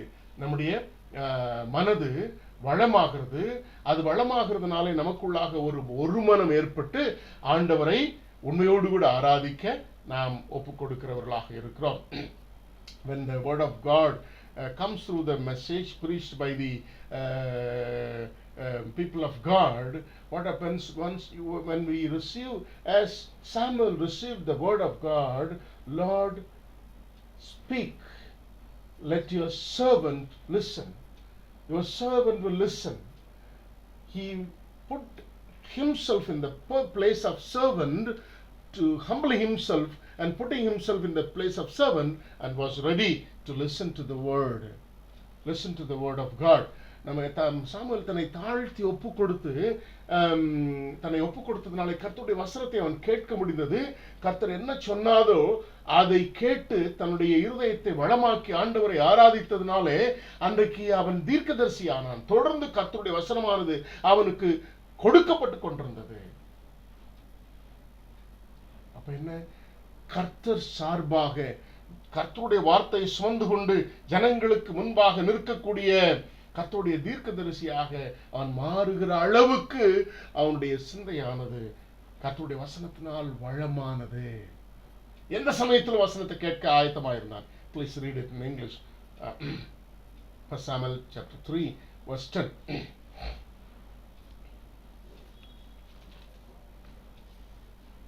The Lord came and stood there, calling as at the other times, Samuel, Samuel. Then Samuel said, Speak, for your servant is listening. அடுத்தாக நமக்கு தெரிந்த ஒரு வசனத்தை மாத்திரம் வாசித்து விட்டு நேரடியாக செய்திக்குள்ளாக கடந்து செல்ல ஆசிக்கிறேன். எபிரேயர் 4ஆம் அதிகாரம் 12ஆம் வசனம். ஹீப்ரூ சாப்டர் 4:12 நமக்கு தெரிந்த வசனம், எல்லாரும் அடிக்கடி வாசிக்கக்கூடிய மனப்பாடமாக சொல்லக்கூடிய வசனம். தேவனுடைய வார்த்தையானது ஜீவனும் வல்லமையும் உள்ளதாயும் இருபுறமும் கருக்குள்ள எந்த பட்டயத்திலும் கருக்கானதாயும் ஆத்மாவையும் ஆவியையும் கணுக்களையும் ஊனையும் பிரிக்கத்தக்கதாக உருவ குத்துகிறதாயும் இருதயத்தின் நினைவுகளையும் யோசனைகளையும் வகையறுக்கிறதாயும் இருக்கிறது. வாசிங்க. Hebrews chapter 4 verse 12. For the word of God is alive and active. Here, listen to this word of God. Here it explains how the word of God is and how the word of God will work in our life. For the word of God is alive and active, sharper than any double-edged sword. It penetrates even to dividing soul and spirit, joints and marrow. It judges the thoughts and attitudes of the heart. So the word of God is truth. How that truth is going to work amongst us. நம்முடைய வாழ்க்கையில் அது எப்படி செயல்பட போகிறது என்பதை இந்த அருமையான வசனத்தில் எபிரேயர்ல நமக்கு எபிரேயருக்கு எழுதின அருமையான ஆசிரியர் கொடுத்திருக்கிறதை நாம் பார்த்துக்கிறோம். ரைட். சரி, நம்ம கரங்களில் இப்பொழுது நமக்கு ஆண்டவர் பயன்படுத்துகிற ஒரு media. How God is speaking to us today to the believers who are in the church age is through this Bible, the word of God that is written and handed over to us. நமக்கு கொடுக்கப்பட்டிருக்கிற இந்த வசனங்கள் மூலமாக கர்த்தர் இதை பயன்படுத்தி இந்த நாட்களில் நம்மோடு கூட பேசிக் கொண்டிருக்கிறதை நாம் பார்க்கிறோம். இது இப்பொழுது மாத்திரமல்ல, இயேசு கிறிஸ்துக்கு பின்பாக எழுதப்பட்ட காலங்களில் இருந்தே கர்த்தர் அந்த வசனங்கள் மூலமாக அன்றைக்கு இஸ்ரவேலோடும் கூட அல்லது இன்றைக்கு நம்மோடு கூட அந்த கர்த்தருடைய வசனங்கள் எழுதப்பட்டிருக்கிற வசனங்கள் மூலமாக பேசிக் கொண்டிருக்கிறதை நாம் பார்க்கிறோம். ஆகவே எழுதப்பட்டு நம்முடைய கரங்களில் கொடுக்கப்பட்டிருக்கிற இந்த வசனங்களில் நம்முடைய ரட்சிப்புக்கும் வாழ்வுக்கும் தேவையான என்னென்ன சத்தியங்களை அல்லது செய்தியை கர்த்தர் உங்களுக்கும் எனக்கும் கொடுக்க வேண்டுமோ அத்தனையும் இங்கே கொடுத்து விட்டார். ஆனால் இந்த வசனத்தை போதிக்கிறவர்களாக இருந்தாலும் சரி, இந்த வசனத்தை வாசிக்கிறவர்களாக இருந்தாலும் சரி, இந்த வசனத்தை சரியாய் பயன்படுத்த தெரிய வேண்டும். என்றால் அது இருபுறமும் கருக்குள்ள பட்டயமாய் இருக்கிறது. அதை சரியாய் பயன்படுத்த தெரிந்திருக்க வேண்டும். சரி, இந்த அருமையான செய்தியை அல்லது கர்த்தருடைய வசனத்தை குறித்துதான ஒரு சில காரியங்களை உங்களுக்கு சொல்லிக் கொடுக்க வேண்டும். அப்பொழுதுதான் நாம் கர்த்தருடைய வசனம் நமக்கு அந்த நாளிலே கொடுக்கப்படுகிறதா அந்த ஆராதனையிலே என்பதை நாம் புரிந்து கொள்ள வேண்டும். அந்த வசனத்தின் மூலமாக நம்முடைய மனதை வளமாக்க வேண்டும். நீங்கள் ஆதாம் ஏவாளுடைய சம்பவங்களில் நீங்கள் பார்க்கும் பொழுது கர்த்தர் ஒரு வசனத்தை கொடுத்திருக்கிறார். இந்த கனியை புசிக்கிற நாளில் நீங்கள் சாகவே சாவீர்கள் என்று சொல்லி கர்த்தர் வசனம் அவங்களுக்கு நேரியாக கொடுத்திருக்க, இன்னொருவர் வந்திருக்கிறார் இப்பொழுது. Again there is another preacher has come who is Satan, and he comes there and he gives the same word that was given to Adam and Eve, but in a little bit with a little bit of changes, ஒரு சின்ன மாற்றங்களோடு கூட. ஆக he was interpreting the word of God the other way and giving away to Eve That's how the fall of human race took place in the beginning. ஆக அங்க ஒரு பிரசங்கியார் வந்திருக்கிறார். ஏற்கனவே வசனம் ஆண்டவர் கொடுத்திருக்கிறார். அந்த வசனத்தை அந்த பிசாசானவன் சுமந்து கொண்டு இப்பொழுது வந்திருக்கிறான். கர்த்தர் ஒரு வசனம் சொல்லி இருக்க, இப்பொழுது பிசாசானவன் வந்து என்ன செய்கிறான்? அவன் அந்த வசனத்தை சுமந்து கொண்டு இங்கே வருகிறான். வந்து ஆண்டவர் சொன்ன அதே வசனத்தை இங்க ஏவாளுக்கு பிரசங்கம் பண்ணி கொண்டிருக்கிறான். இந்த கனியை புசிக்க கூடாது என்று சொன்னதுண்டோ? எப்படி? ஒரு சின்ன மாற்றத்தை கொடுத்து, எனது இதை புசிக்கிற நாளில் நீங்கள் சாவதில்லை. அங்கே தேவன் சாவீர்கள் என்று சொன்னார், இங்கே சாவதில்லை. ஒரு சின்ன மாற்றம் தான். இந்த மாற்றத்தை ஏவாளால் புரிந்து கொள்ள முடியவில்லை. இன்னைக்கு கிறிஸ்தவ விசுவாசிகள் கர்த்தருடைய வசனம் எது, மற்றவருடைய வசனம் எது என்பதை புரிந்து கொள்ள முடியாத ஒரு சூழ்நிலையில வாழ்ந்து கொண்டிருக்கிறார்கள். அங்கே சொல்லப்பட்ட தேவன் சொன்னது என்ன? சாவதில்லை, சாகவே சாவீர்கள். சாத்தான் சொன்னது என்ன? நீர் சாவதில்லை. ஒரு சின்ன மாற்றம். இதை புசிக்கிற நாளிலே சாகவே சார்வார். So what was the misinterpretation God gave when you gave the word to Adam and Eve? When you eat the fruit of this tree which is in the middle, that is tree of knowledge, you will die. But what was the misinterpretation here by Satan, the preacher there? என்ன ஒரு சின்ன ஒரு மாற்றம். God said you will die when you eat the fruit of this tree, but Satan made a small change that you will not die. You will not die. You will be like gods. That is how the word of God is being misinterpreted to the listeners who are often not able to identify the word of God and fall prey to the preachers and to the world. எவ்வளவு சின்ன மாற்றம்.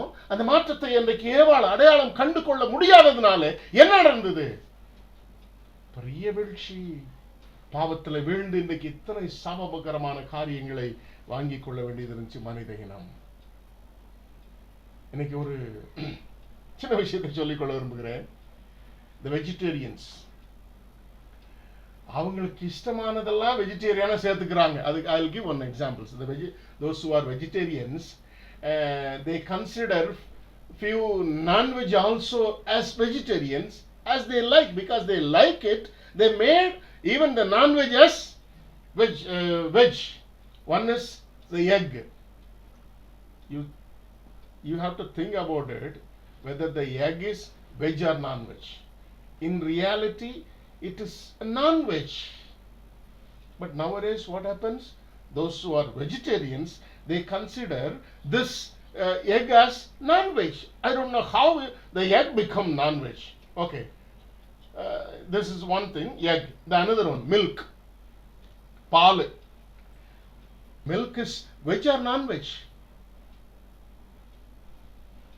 Is it coming from any tree or vegetables or any plants? அது ஏதாவது தாவரங்கள், பாலானது தாவரங்கள்ல இருந்து வருதா? இல்லையே. அது ஒரு அனிமல்ல இருந்து வருகிறது. அது வெஜிடேரியனா? பால், தயிர், மோர், நெய் எல்லாம் வெஜிடேரியனா? நாக்குக்கு ருசியா இருக்குல்ல, இதெல்லாம் வெஜிடேரியன். எப்படி வெஜிடேரியன் ஆகும்? அது ஒரு மிருகத்திலிருந்து வந்ததே. இப்படிதான் எப்படி இந்த வெஜிடேரியன்ஸ்லாம் சேர்ந்து சில நான்வெஜ் எல்லாம் வெஜ்ஜா மாத்தி வச்சிருக்காங்களோ, அதே போல கர்த்தருடைய வசனத்தை இன்னைக்கு கர்த்தருடைய வசனமாய் இருக்கிறது போல ஒரு பாவனையை கொண்டு வந்து அவங்க இஷ்டத்துக்கு என்ன செய்யறாங்க? வசனத்தை திரித்து திரித்து திரித்து பேசிக் கொண்டிருக்கிறார்கள். That is how most of the preachers today, they just give some other meaning, leaving away the truth. The truth is egg is non-veg. The truth is milk is non-veg, but this is considered by the vegetarians as veg. That is how today's preachers, they, instead of preaching the truth, hiding the truth, they preach the non-truth, the lie as truth. That is how most of the preachers, they hide the truth. I have given some statements in the description. You can go through it. Those who are able to understand English, you will be able to understand. எப்படி இவர்கள் செய்து கொண்டிருக்கிறார்கள் என்பதை சொல்லிக் கொள்கிறேன். எனக்கு பிசாசானவன் என்ன செய்கிறான்? சகலவிதமான பொய்களினாலே என்ன செய்கிறான்? சத்தியத்தை மறைத்து காத்து கொண்டிருக்கிறான். ஆகவே மனிதர்களால் அந்த சத்தியத்தை புரிந்து கொள்ள முடியவில்லை. What happened today? Satan guards the truth by all sorts of lies. Satan guards the truth by his lies. சத்தியத்தை மறைத்து என்ன செய்கிறான்? பொய்யினாலே சத்தியத்தை காத்து கொண்டு வருகிறான். ஏன்னா அந்த சத்தியம் உங்கள்கிட்ட வந்தா நீங்கள் அந்த சத்தியம் உங்களை விடுதலையாக்கிவிடும், கர்த்தருடைய பிள்ளைகளாக்கிவிடும், உங்களை பரிசுத்தப்படுத்திவிடும். அந்த வசனம் வந்தால் உங்களை மாற்றிவிடும், உங்களுக்குள்ளாக மாற்றங்களை கொண்டு வரும். அதை குறித்து நாம் தொடர்ந்து நாம் தியானிக்கவிருக்கிறோம். ஆக கர்த்தருடைய வசனம் உங்களுக்குள்ளாக அந்த சத்தியமானது செயல்பட்டு விடாதபடி அதை பொய்களினாலே காத்து கொண்டு வருகிறான் என்று சொல்லி அவருடைய ஊழியை சொல்லுகிறார். மனிதர்கள் என்ன செய்கிறார்கள்? இல்ல, the preachers who preach misinterpret the word of God, what they do is they guard the truth with all sorts of lusts. சகல விதமான இச்சைகளினாலே என்ன செய்கிறார்கள்? சத்தியத்தை காத்துக் கொள்ளுகிறார்கள், மறைத்து விடுகிறார்கள். அப்ப சத்தியம் உங்களுக்கு கிடைக்காது, அந்த அவர்களுடைய இச்சையானது நிறைவேறும். Satan guards the truth with all sorts of lies, and most of the preachers, they guard the truth of God or word of God with all sorts of lustfulness. God whom we worship, God who came into the world to save us, taking the form of you and me, always guards the truth with his life and love and life.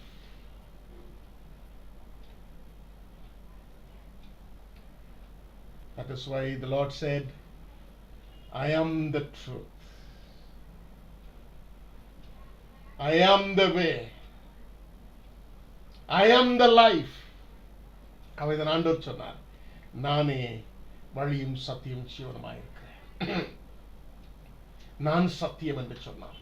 அப்படி என்றால் அந்த சத்தியத்தை காத்துக் கொள்வதற்காக மறைக்கப்பட்டிருக்கிற, பொய்யினால் மறைக்கப்பட்டிருக்கிற அல்லது இச்சையினால் மறைக்கப்பட்டிருக்கிற சத்தியமாகிய கர்த்தருடைய வசனத்தை காத்துக்கொண்டு உங்களுக்கும் எனக்கும் சத்தியத்தை சத்தியத்தின்படி சொல்லுவதற்காக தன்னுடைய ஜீவனையே பணைய வைத்து, ஜீவனை உங்களுக்காக எனக்காக கொடுத்து, அவருடைய அன்பினாலே அந்த வார்த்தைகளை, சத்தியத்தை சத்தியமாய் உங்களுக்கு எனக்கு கொடுத்திருக்கிறார். அந்த சத்தியங்களை சரியாய் அடையாளம் கண்டு கொள்ளுங்கள். அந்த சத்தியங்களை சரியாய் அடையாளம் கண்டு கொள்ளுங்கள். ஆக இந்த சத்தியத்தை அடையாளம் கண்டு கொள்ளக்கூடிய ஒரு சில விஷயங்களை உங்களுக்கு சொல்வதற்கு முன்பாக ஒரு சில காரியங்களை சொல்லிக்கொள்ள விரும்புகிறேன். ஒரு செய்தியிலே ஒரு செய்தி கொடுக்கப்படுகிறது, ஞாயிற்றுக்கிழமை ஆராதனைகளிலே மற்ற ஆராதனைகளிலே. அந்த செய்தியானது எப்படி உங்களிடத்தில் வந்திருக்கிறது தெரியுமா?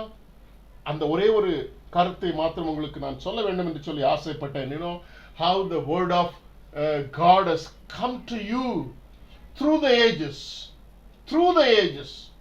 இவ்வளவு காலமாக இருந்த கர்த்தருடைய சத்தியமானது, உண்மையானது எப்படி காலங்காலமாய் அது கடந்து வந்து உங்களுக்கும் எனக்கு கடந்து வந்திருக்கிறதை உங்களுக்குள்ளாக சொல்ல. ஒவ்வொரு செய்தியிலும் என்ன இருக்கிறது? உண்மை இருக்கிறது. A message, a sermon has got truth often that has been misinterpreted with lust and lies. அதைத்தான் உங்களோடு கூட சொன்னேன். அப்போ சத்தியத்தை குறித்தான நிறைய விஷயங்களை நீங்கள் புரிந்து கொள்ள வேண்டும் என்பதற்காக, சத்தியத்தை குறித்தான நிறைய விஷயங்களை அதை புரிந்து கொள்ள வேண்டும் என்பதற்காக நிறைய உங்களுக்கு ரெஃபரன்ஸை டிஸ்கிரிப்ஷன்ல கொடுத்திருக்காங்க. I given all the references which defines and talks about the truth of God, the word of God. You can go through it word by word, verse by verse.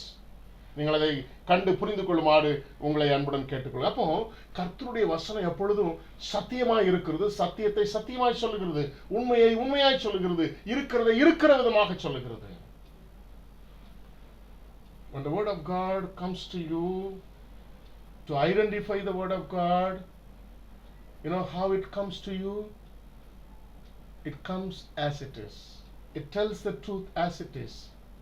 நீங்கள் பாவிகள் என்றால் உங்களை பாவிகள் என்று சொல்லும், பரிசுத்தவான்கள் என்று சொல்லாது. இன்னைக்கு நிறைய திருச்சபைகளிலே பரிசுத்த சபைகள் என்று சொல்லி சொல்லக்கூடிய சபைகளிலே அநேகர் விருப்பத்தோடு செல்வதற்கு காரணம் என்ன தெரியுமா? அது பரிசுத்த சபையாகவே அந்த சபைக்கு சென்று விட்டாலே நீங்களும் நானும் பரிசுத்தமாகி விடுகிறோம். அங்கே சொல்லப்படுகிற சில காரியங்களை ஃபாலோ பண்ணினாலே நாம் பரிசுத்தமாகி விடுகிறோம் என்று சொல்லுகிற ஒரு நாளும் ஒருவரும் பரிசுத்தமாக முடியாது.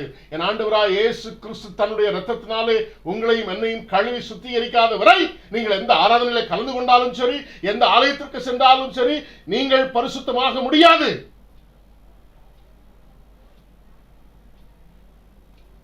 ஏனென்றால் கர்த்தருடைய வசனம் எப்பொழுதுமே பாவத்தை பாவமாய் சொல்லிக் கொடுக்கும். எனக்கு ஒரு நபரை தெரியும், நிறைய பேரை தெரியும். அப்படி திடீர்னு வெள்ளையும் வெள்ளை பேண்ட்டும் வெள்ளை ஷர்ட்டும் போட்டுட்டு ஒரு கோயிலுக்கு போயிட்டு இருக்கிறார். கையில் நல்ல கருப்பு கலர்ல அட்டைப்பட்ட ஒரு பைபிள் போயிட்டு இருக்கிறார். சரியா? இப்ப இவர் எங்கேயோ ஒரு சர்ச்சில் மெம்பரா இருந்தவராச்சு, இப்ப எங்க போறாரு? நான் கேட்டேன், நீ ஆலயத்துக்கு நீங்க போகலையா? ஆலயத்துக்கு தான் போறேன்.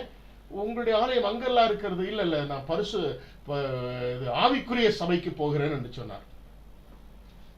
ஆவிக்குரிய சபைக்கு போகிறேன் என்று சொன்னார். சரி, அப்ப ஆவிக்குரிய சபைக்கு போறீங்களா பிரதர்? போக நீங்க சரி ஆராதனையில கலந்து கொள்ளுங்கள் என்று சொன்னேன். கொஞ்ச காலங்களுக்கு பின்பாக அதே நபரை வீக் டேஸ்ல வேற ஒரு இடத்துல இருந்து வெளியே வர்றதை பார்த்தேன்.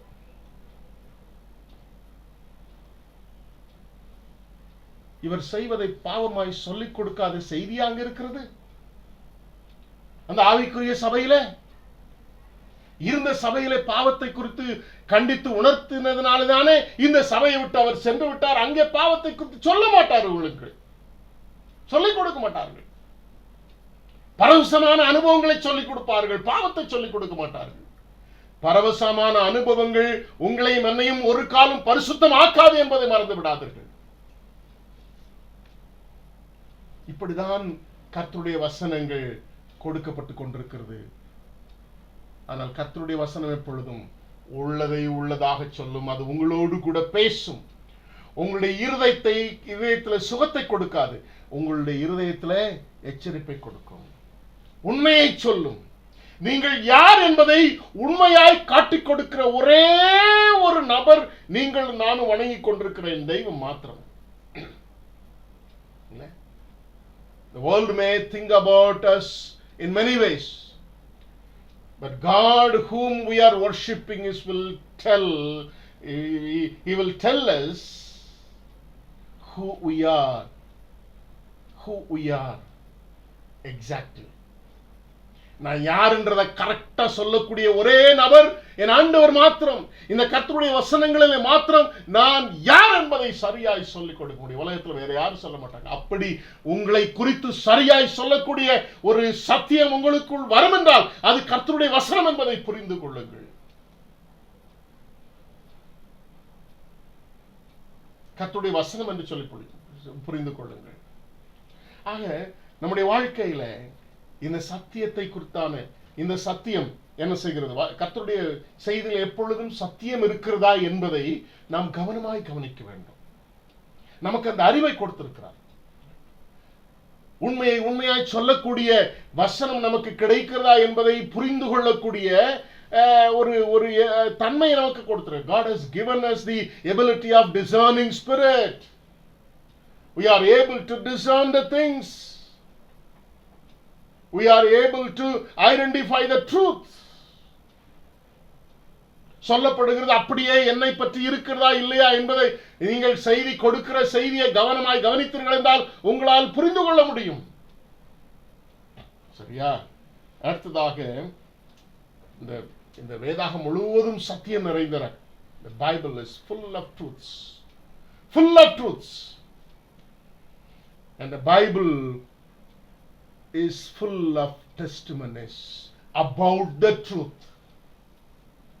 The Bible is full of truths. The Bible is truth. And the Bible is full of testimonies about the truths. Truth. இந்த அருமையான வேதாகம் என்னது என்று சொல்லி பார்த்தீர்கள் என்றால், இந்த வேதாகம் முழுவதும் சத்தியம். இந்த வேதாகம் முழுவதும் சாட்சிகள். எதை குறித்தான சாட்சிகள்? இந்த சத்தியத்தை குறித்தான சாட்சிகள் நிறைந்ததாக இருக்கிறதாகவே நமக்கு அது வரலாற்று புத்தகம் போல தெரியும். நீங்கள் வேதாகமத்தின் வரலாறை வாசிக்க நீங்கள் புரிந்து கொள்வீர்கள். சத்தியத்தை சாட்சி கொடுத்த அனுபவங்கள் மாத்திரமே இங்க வரலாறாக எழுதப்பட்டிருக்கிறதாக. இது வரலாற்று புஸ்தகம் அல்ல, சத்தியத்தை சாட்சி கொடுக்கிற புஸ்தகமாகும் இது. அது நபரை குறித்த வரலாறு இருக்கலாம், அல்லது தேசத்தை குறித்த வரலாறு இருக்கலாம், மனித இனத்தை குறித்த வரலாறாக இருக்கலாம். எதுவாக இருந்தாலும், கர்த்தருடைய பிள்ளைகளை குறித்த வரலாறாக இருக்கலாம். எதுவாக இருந்தாலும் சத்தியத்தை சாட்சி பகிர்கிற அருமையான வசனங்களாய் மாத்திரம் இருக்கிறது. மூன்றாவதாக, இந்த சாட்சிகள் எப்படி சத்தியத்தை சாட்சி பகிர்கிறது என்பதை குறித்து நான் டிஸ்கிரிப்ஷன்ல கொடுத்திருக்கிறேன். ஆங்கிலத்தில் வாசிக்கிறேன், நமக்கு சமயம் நான் வாசித்து முடித்து விடுகிறேன். It has got full of testimony about the truth. That testimonies are existentially relevant to today's context. The testimonies and the truths are existentially relevant to today's context. Evidentially, these testimonies are proven by all means, historically, archaeologically, and anthropomorphically. எல்லா விதத்திலும் இது நிரூபணமாக இருக்கிறது. ஆக இது நிரூபணமான ஒன்று. இது இன்றைக்கும் நிலைத்திருக்கிற ஒன்றாய் இருக்கிறது, நிரூபணமான ஒன்றாய் இருக்கிறது. இந்த கர்த்தருடைய வசனம், கர்த்தருடைய வசனத்தை குறித்து சாட்சி பகிர்கிற அத்தனை உண்மைகளும் நிரூபிக்கப்பட்டிருக்கிறது, இன்றைக்கும் நிலைத்திருக்கிறதுமா இருக்கிறது. அது மாத்திரமல்ல, இது evolutionally it has been passed on to ages. பரிணமித்து என்ன செய்கிறது? பாரம்பரியத்தில் பரிணமித்து வந்த அருமையான கர்த்தருடைய வசனங்களாகும், கர்த்தருடைய சாட்சியங்களாகும். அடுத்ததாக, இது நித்தியத்திற்குரியது. The word of God, and the word of God which testifies about the truth is eternal. Existentially relevant to all the ages, evidentially proven in all means, and evolutionally it has been guarded, and it is eternal. அப்படிப்பட்டதாகவும் கர்த்தருடைய சாட்சியங்கள் எழுதப்பட்டிருக்கிற சாட்சியங்கள். இதிலிருந்து ஒன்றையும், சத்தியத்தை குறித்து சாட்சி கொடுக்கிற எந்த கர்த்தருடைய வசனத்தையும் நீங்க மாற்றி சொல்வதற்கு வாய்ப்பே இல்லை. என்றால் இது சத்தியத்தை குறித்து மாத்திரம் சாட்சி சொல்லுகிறதா, சாட்சி பகிர்கிறதா என்பதை உங்களாலும் என்னாலும் புரிந்து கொள்ள முடியும். அடுத்ததாக, இந்த கர்த்தருடைய வசனமானது அல்லது சாட்சியங்களானது பகிர்ந்தளிக்கப்பட வேண்டிய ஒன்றாயிருக்கிறது. It should be told.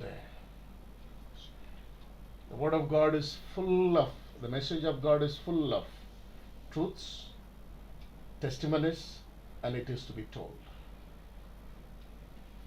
இந்த அம்சங்கள் பிரசங்கிக்கப்படுகிற வசனங்களிலே காணப்படுகிறதா என்பதை புரிந்து கொள்ள வேண்டும்.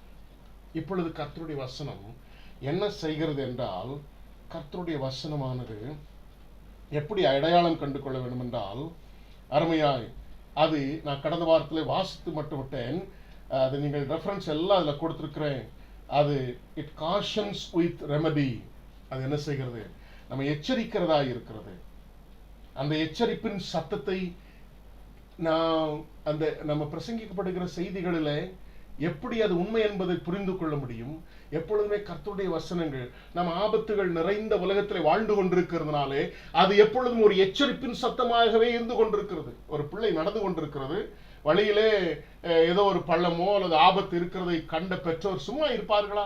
உடனே எச்சரிப்பார்கள், எச்சரித்து செயல்படுவார்கள், அந்த பிள்ளை எப்படி காக்க வேண்டும் என்று சொல்லி. அதே போல கர்த்தருடைய வசனம் எப்பொழுதும் பிரசங்கிக்கப்படும் பொழுது எச்சரிப்பை கொடுக்கும். அதே சமயத்தில் நமக்கு என்ன செய்யும்? ஒரு ரெமடியை, ஒரு நிச்சயமாக ஒரு ஒரு ஒரு ரெமெடி அல்லது விடுதலை நமக்கு என்ன செய்கிறோம், அது கொடுக்கக்கூடியதா இருக்கிறது. அப்போ கர்த்தருடைய வசனம் எச்சரிப்பின் சத்தத்தை கேட்கும் பொழுது அதிலிருந்து தப்பிப்பதற்கான, எச்சரிக்கப்பட்டதிலிருந்து நாம் தப்பிப்பதற்கான ஒரு நிச்சயமாக நிவாரணத்தை அது என்ன செய்கிறது, உடையதாக இருக்கிறது. அதன் மூலமாக கர்த்தருடைய வசனம் என்று சொல்லி நீங்கள் நானும் அறிந்து கொள்ளலாம். அடுத்தது, இட் கண்டம்ஸ் வித் கேர். அது எப்பொழுதுமே கண்டிக்கிறதா இருக்கிறது. இப்போ ஒரு நான் ஏற்கனவே கடந்த வாரத்தில் சொன்னேன், even I said in the last Sunday also, when God speaks to us, He put Himself in the place of our Father. தகப்பன் ஸ்தானத்திலிருந்து கொடுக்கிறதுனால often the fathers, they condemns us with care. Likewise the word of God always condemns us with care. நம்ம எப்பொழுதும் கண்டிக்கிற ஒன்றாய் இருக்கிறது. ஆனா எப்படி நம் மேல் வைத்திருக்கிற அக்கறையினாலே அது என்ன செய்கிறது, கண்டிக்கிற ஒன்றாக இருக்கிறது. நிறைய நேரங்கள்ல இந்த எச்சரிப்பின் சத்தத்தை கேட்க விரும்பவில்லை. எச்சரித்து பேசுகிற பிரசங்கிமார், வசனத்தை வைத்து பிரசங்கிமார் பிரசங்கிக்கும் பொழுது கேட்க விருப்பமில்லை. சில வேளைகளிலே நமக்கு கண்டித்து உணர்த்துகிற அருமையான பிரசங்கங்களை கேட்க விரும்பவில்லை. ஒருவேளை அதை நான் தவறாய் புரிந்து கொள்கிறோம். என்னை குறிவைத்து பேசுகிறார், என்னை தாக்கி பேசுகிறார் என்று சொல்லி விடுகிறோமே. இல்லை, அது கர்த்தருடைய வசனமாய் இருந்து உங்களை கண்டிக்கும் என்றால், கண்டித்து உணர்த்தும் என்றால், ஆண்டவர் உங்கள் மேல் அக்கறையாய் இருக்கிறார் என்பதாக அர்த்தம். எச்சரிக்கிறது கர்த்தருடைய வசனம், அது கண்டிக்கிற ஒன்றாய் இருக்கிறது. It cautions us and condemns us. அடுத்ததாக கர்த்தருடைய வசனம் என்ன செய்கிறது, calls us for the commitment with love. அது ஒரு அழைப்பு இருக்கும். எப்பொழுதுமே கர்த்தருடைய வசனத்துல ஒரு அழைப்பு இருக்கும். அந்த அழைப்புல ஒரு அரவணைப்பு இருக்கும். எனக்கு போதக ஊழியத்துல எல்லா விதத்திலும் ரோல் மாடலா இருக்கக்கூடிய ரெவரண்ட் ஜி.எஸ். மோகன் அடிக்கடி சொல்வார்கள், செய்தி கொடுக்கும் பொழுது, ஆண்டவரோடு கூட உட்கார்ந்து செய்தி ஆயத்தம் பண்ணும் பொழுது, don't forget to make an altar call. ஆண்டவர் ஒரு அழைப்பை கொடுக்கிறார். எல்லா செய்திகளிலும் ஏதோ ஒரு அர்ப்பணிப்பதற்கு, ஏதோ ஒரு காரியத்தை விடுவதற்கு, ஏதோ ஒரு காரியத்தில் நமக்குள்ளாக நாம் மாறுவதற்கு ஆண்டவர் ஒரு அழைப்பை கொடுக்கிறார். So there will be a call for commitment, for a change, to do something. No message will come to you, no word of God will come to you without calling. That calling will come to you out of love. ஒரு அன்பு நிமித்தமாக அந்த அழைப்பு வரும் கர்த்தருடைய வசனங்கள்ல. எத்தனை பேர் அந்த அழைப்பை ஏற்றுக்கொள்ளுகிறோம்? நிறைய நேரங்கள் அந்த அழைப்பை நம்ம என்ன செய்கிறோம், ரொம்ப அற்பமா நினைச்சிடறோம். எல்லா கர்த்தருடைய ஊழியர்களை பாருங்கள். டாக்டர் பில்லி கிரஹாம் உங்கள் எல்லாருக்கும் தெரியும். கொடான கொடி ஜனங்களை ஆண்டவருக்கு ஆதாயம் பண்ணின அருமையான ஊழியக்காரர். இந்த செய்தியின் கடைசியில அது எவ்வளோ பெரிய கிரவுண்டில் ஸ்டேடியத்தில் கூடி இருந்தாலும் கடைசியில ஒரு ஆல்டர் கால் கொடுப்பார். கர்த்தருடைய வசனத்தை அவிதமாக பகிர்ந்தளிப்பார். அவர் மூலமாக பகிர்ந்தளிக்கப்பட்ட வசனங்கள் ஒவ்வொன்றிலும், பிரசங்கப்பட்ட ஒவ்வொரு வசனங்களிலும் ஒரு அழைப்பு இருக்கும், அன்பின் அழைப்பு. எத்தனை ஜனங்கள் அந்த அழைப்பை ஏற்றுக்கொண்டு ஆண்டவருக்கு தங்களை ஒப்பு கொடுத்திருக்கிறார்கள் தெரியுமா? If you listen to Dr. Billy Graham's sermon, God used him always to make an altar call to the people to commit themselves. Crores of people, lakhs and lakhs of people have come to the Lord through that altar call, committing themselves into the hands of God through that calling. ஒரு அழைப்பு இருக்கும். அடுத்ததாக அந்த கர்த்தருடைய வசனங்களில் எப்பொழுதுமே there will be a commandment with hope. ஒரு கட்டளை இருக்கும். ஒரு தகப்பன் தன்னுடைய பிள்ளைகளுக்கு எச்சரிப்பை கொடுத்துவிட்டு ஒரு ஒரு ஒரு ஒரு ஒரு ஒரு கண்டிப்பை கொடுத்துவிட்டு பின்பாக ஒரு கமாண்ட்மெண்ட் கொடுப்பார். சரி, இனிமே செய்யாதே, sin no more, don't do that, do not fall into sin again. There will be always a commandment with promise. You read the book of Deuteronomy, you will see lot of commandment with all the promises. நிறைய promises அதுல என்ன செய்யும் இருக்கும். ஆக அதுல கண்டிப்பா கட்டளை இருக்கும், கண்டிப்பு இருக்கும், எச்சரிப்பு இருக்கும், கண்டிப்பு இருக்கும், அழைப்பு இருக்கும், கட்டளை இருக்கும் கர்த்தருடைய வசனத்துல. அடுத்ததாக there will be always a covenant to follow the commitment, to follow the commandment. இல்ல ஆண்டவர் கொடுத்திருக்கிற கட்டளையை நாம் ஆண்டவருக்கு முன்பாக செய்வதற்கு ஒத்துக்கொள்ள ஒரு எப்பொழுதுமே ஒரு என்ன செய்யும். Our God is called as God of covenant. He makes covenant with people and bless them. ஜனங்களோடு கூட உடன்படிக்கை பண்ணி நம்மை ஆசீர்வதிக்கிற கர்த்தராய் இருக்கிறார். கர்த்தருடைய வசனத்தை எப்படி தெளிவாய், கர்த்தருடைய சத்தியத்தை வசனத்தை தெளிவாய் புரிந்து கொள்ள முடியும். நன்றாய் கவனியுங்கள். முதலாவது அது எச்சரிப்பின் சத்தமாய் இருக்கும், அது கண்டித்து உணர்த்துகிற சத்தமாய் இருக்கும். நிச்சயமாக அதுல ஒரு அன்பின் அழைப்பு இருக்கும், அதுல நிச்சயமாக ஒரு கட்டளை இருக்கும், ஒரு கற்பனை இருக்கும். நிச்சயமாக அந்த இவைகள் எல்லாவற்றிலிருந்து நாம் காக்கப்படுவதற்கு, மீண்டும் அந்த பாவத்தில் போய் விழுந்து விடாதபடிக்கு, ஆண்டவரோடு கூட இருக்கக்கூடிய உறவிலே நம்மை கட்டி காப்பதற்கு நம்மோடு கூட அவர் எப்பொழுதும் உடன்படிக்கையின் தேவனாக இருந்து உடன்படிக்கை பண்ணுகிறவராக இருக்கிறார். He always loves to make a covenant with you and me so that we may not fall again and commit sin against him. This is how the message of God will come to you. This is how you'll be able to identify the word of God as it is. அப்படியே உங்களால் புரிந்து கொள்ள முடியும். சரி, இப்போ ஆராதனையில் உட்கார்ந்து இருக்கிறோம். நம்முடைய சிந்தையானது அவருடைய வசனத்தினால் மாத்திரம், அதை தான் தெளிவுபடுத்தணும், அவருடைய வசனத்தினால் மாத்திரம் நம்முடைய சிந்தையானது வளமாகி நமக்குள்ளாக ஒரு ஒற்றுமை வரும் பொழுது நிச்சயமாக அது எப்படியெல்லாம் செயல்படும் அப்படிங்கறதை எப்படி கண்டுபிடிக்கலாம். அந்த வசனங்கள் நிச்சயமா உங்களுடைய வாழ்க்கையில ஒரு மாற்றத்தை கொண்டு வந்திருக்கிறதா? எத்தனை பிரசங்கங்களை கேட்டிருக்கோம் ஆலயத்துல. How many sermons and we have listened in the worship services in our churches. That word of God has brought any changes in your life? உங்களுடைய வாழ்க்கையில அது ஏதாவது மாற்றங்களை கொண்டு வந்திருக்கிறதா? மாற்றப்படவில்லை என்றால், அந்த மாற்றங்களை கொண்டு வரவில்லை என்றால், நிச்சயமாக நீங்கள் வேற யாரோ ஒருத்தருடைய சத்தத்தை கேட்டுக்கொண்டிருக்கிறீர்கள். சத்தியத்தை சத்தியத்தின்படி கேட்கவில்லை, அல்லது கேட்க மனமில்லை. உங்களுக்கு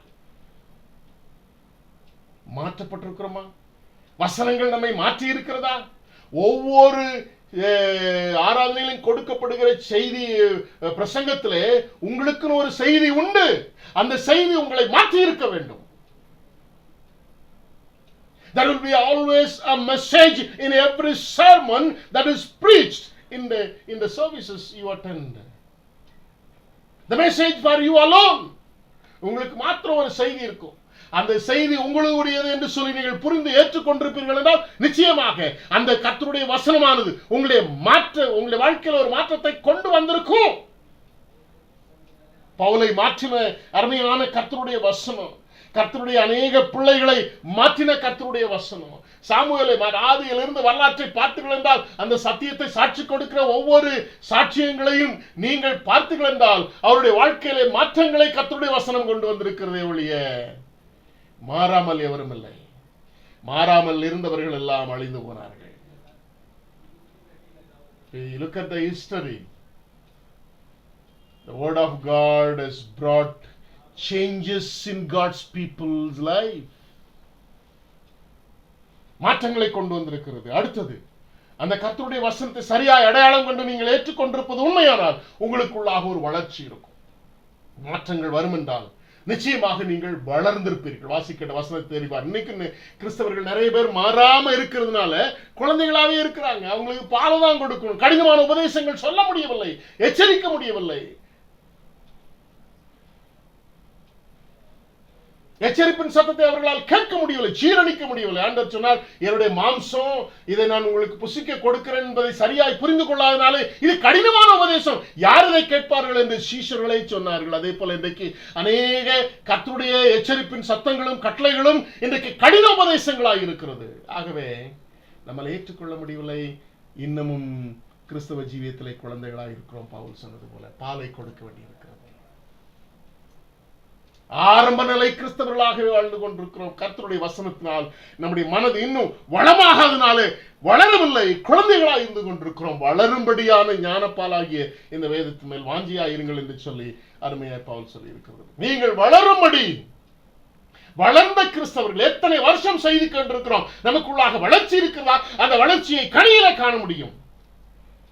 If you got growth through the word of God in your life, in your spiritual life, you will come to know through the fruit that is born by you. ஆக ஒரு வளர்ச்சியை கொடுக்கிற கர்த்தருடைய வசனம், மாற்றத்தை கொடுக்கிற கர்த்தருடைய வசனம், கொண்டு வருகிற கர்த்தருடைய வசனம், வளர்ச்சியை கொடுக்கிற கர்த்தருடைய வசனம், நமக்குள்ளாக கர்த்தருடைய வசனம் இருந்து நமக்குள்ளாக மாற்றங்களை கொண்டு வந்து வளர்ந்திருப்போம் என்றால் அது நிச்சயமாக இன்னொரு மனிதனை அதை கொஞ்சமாவது கர்த்தருடைய வசனம் பாதித்திருக்கும். எனக்குள்ளாக நான் ஏற்றுக்கொண்டிருக்கிற வசனம் என்னை மாற்றி எனக்குள்ளாக வளர்ச்சியை கொடுத்து அதை கண்ட அருமையான கர்த்தருடைய மற்ற பிள்ளைகளுக்குள்ளாக அது மாற்றத்தை கொண்டிருக்கிறார். It will affect others. The changes that has come into you through the word of God, the growth that is seen in you through the word of God will affect others. எத்தனை வருஷம் வசனம் கேட்டிருக்கிறோம். அந்த வசனங்கள் மூலமாக உங்களுடைய மற்றவருடைய வாழ்க்கை, பாதிக்கப்பட்டவருடைய வாழ்க்கை உங்களைப் போல மாறி இருக்கிறதா, உங்களைப் போல வளர்ந்து இருக்கிறதா என்று சொல்லி யோசித்து பாருங்கள். எல்லாவற்றுக்கும் மேலாக உங்களுக்கு என்ன பெனிஃபிட் தெரியுமா? கர்த்தருடைய வசனம் உங்களை ஆண்டவருக்கு நேராக நெருங்கி கொண்டு வரும். The word of God will bring you the intimate relationship with God. The word of God will bring you closer and closer to the Lord. Closer and closer to the Lord. If you listen and identify the word of God rightly, that will take you nearer to God, very close to God. அது கர்த்தருடைய வசனத்தால் மாத்திரம் சாத்தியம். நாளிலே ஆண்டவர் உங்களுக்கு சொல்லக்கூடிய எனக்குடைய செய்தி என்னவென்றால், ஆராதனைகளிலே கொடுக்கப்படுகிற செய்தியை கர்த்தருடைய வசனமாய் சரியாய் புரிந்து கொண்டிருக்கிறோம், அடையாளம் கொண்டு கொண்டிருக்கிறோம். அடையாளம் கொண்டு நீங்கள் ஏற்றுக்கொண்டிருப்பது உண்மையானால் உங்களுக்குள்ளாக ஒரு மாற்றங்களை கொண்டு வந்திருக்கிறோம், உங்களுக்குள்ளாக வளர்ச்சி காணப்படும். இது ரெண்டையும் பார்க்கும் பொழுது நிச்சயமாக அநேகர் உங்களைப் போல மாறி இருப்பார்கள், வளர்ந்திருப்பார்கள். உங்களையும் ஆண்டவருக்கு நெருக்கி உங்களை அழைத்து செல்லும் கர்த்தருடைய வசனம். இப்படி கர்த்தருடைய வசனம் ஏற்றுக்கொள்ளப்படும் என்றால் உங்களுடைய சிந்தையானது கர்த்தருடைய வசனத்தினால் வளமாகி அவரை ஆராதிக்க வேண்டிய பிரகாரமாய் நீங்கள் ஆராதித்தீர்கள் என்று சொல்லி அர்த்தம். அப்பொழுது மாத்திரமே ஆராதனை ஜீவனுள்ள ஆராதனையாக இருக்கும் என்பதற்கு எந்த விதமான சந்தேகம் இல்லை. கர்த்தருடைய வசனம் உங்களை ஆசீர்வதிக்கட்டும். கர்த்தர் உங்களை ஆசீர்வதிப்பாராக. ஆமென். நேற்றைய தினத்தில் நமக்கு சுதந்திர தினம் இருந்தது, எல்லாருக்கும் தெரியும். அதனுடைய அடிப்படையில் நம்முடைய சுதந்திர தினத்தை திருச்சபை கொண்டாட வேண்டும் என்ற எண்ணத்தோடு எழுதப்பட்டிருக்கிற கீர்த்தனையாகிய 334 கீர்த்தனை, இமயமும் குமரியும் எல்லை கடலுடைய எந்தாய் நாட்டினை காப்பா என்கிறதான பாடலை நாம் எழுந்து நின்று பாடுவோம்.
ஜெபம் செய்வோம். எங்களை நேசிக்கிற நல்ல பிதாவே, இந்த நல்ல நாளுக்காக வேலைக்காக உம்மை துதிக்கிறோம், உம்மை ஸ்தோத்திரிக்கிறோம் சுவாமி.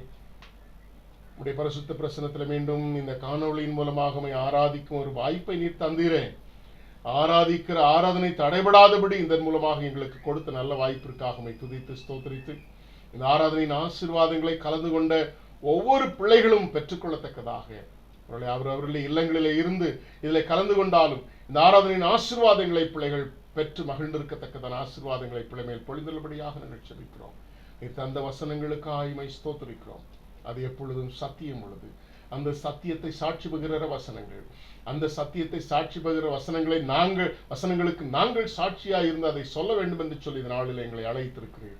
அது மாத்திரமல்ல, அந்த சத்திய வசனங்களையும் சாட்சிகளும் கர்த்தருடைய வசனங்கள் என்பதை சரியாய் அடையாளம் கண்டு கொள்வது மாத்திரமல்ல, அதை எங்களுடைய உள்ளத்திலே ஏற்றுக்கொள்ளவும் எங்களை அழைத்திருக்கிறீர். அதை ஏற்றுக்கொண்டதை எங்களிலே காண்கிற மாற்றங்களினாலும், எங்களிலே காண்கிற வளர்ச்சியினாலும், எங்கள் மூலமாக மற்றவர்களுக்கு அந்த வசனங்கள் கடந்து சென்றிருப்பதனாலும், அவருடைய வாழ்க்கையில் அது மாற்றங்களை கொண்டு வருகிறதுனாலும் மாத்திரமல்ல, தனிப்பட்ட ஜீவியத்திலே இந்த வசனங்கள் உமோடு கூட நெருங்கி சேர்வதற்கு ஒத்தாசையாய் இருக்கிறபடியால் இந்த வசனங்களை நாங்கள் கேட்டு எங்களுடைய மனதிலே சிந்தையிலே எங்களுடைய சிந்தையை வளமாக்கி கொண்டு உம்மை உண்மையோடு கூட ஜீவனுள்ள ஆராதனை ஆராதிக்கிறவர்களாக, ஒரு அர்த்தமுள்ள ஆராதனை ஆராதிக்கத்தக்கதாக, அந்த ஆராதனையில உம்மை தரிசிக்கத்தக்கதாக தேவரீர் எங்களுக்கு உதவி செய்யும்படியாக அர்ப்பணித்த பிள்ளைகள் ஒவ்வொருவரையும் நீர் ஆசீர்வதி. நம்முடைய பிள்ளைகள் கொடுத்திருக்கிற காணிக்கைகளுக்காக உம்மை ஸ்தோத்திரிக்கிறோம். மேலான நன்மைகளை தந்து உழைப்பை கனம் பண்ணி அவர்கள் ஆண்டவரை கொடுத்திருக்கிற காணிக்கையின் மூலமாக உமக்கு துதி ஸ்தோத்திரங்களை ஏறெடுத்திருக்கிறார்களே, அதையும் ஏற்றுக்கொண்டு அங்கீகரித்து ஆசீர்வதிக்க முடியாது. உம்முடைய கரத்தில் பெற்றுக்கொண்டதை உம்முடைய கரத்தில் தாழ்த்தி ஒப்பு கொடுக்கிறோம். தேவ சமாதானத்தோடு எங்களை ஆசீர்வதித்து நீர் பாதுகாத்துக் கொள்ளும். இயேசு கிறிஸ்துவின் நாமத்தில் ஜெபிக்கிறேன் நல்ல பிதாவே, ஆமென். ஆமென். நம்முடைய கர்த்தராகிய இயேசு கிறிஸ்துவின் கிருபையும் பிதாவாகிய தேவனுடைய அன்பும் பரிசுத்த ஆவியானுடைய ஐக்கியமும் காவலும் சந்தோஷமும் சமாதானமும் என்னென்றைக்கும் உங்கள் அனைவரோடும் இருந்து வழி நடத்துவதாக. ஆமென். ஆமென். என் ஆத்துமாவே கர்த்தரை ஸ்தோத்திரி, என் முழுமையோட பரிசுநாமத்தை ஸ்தோத்திரி. என் ஆத்துமாவே கர்த்தரை ஸ்தோத்திரி, கர்த்தர் செய்த சகல வாரங்களை மறவாதே. ஆமென்.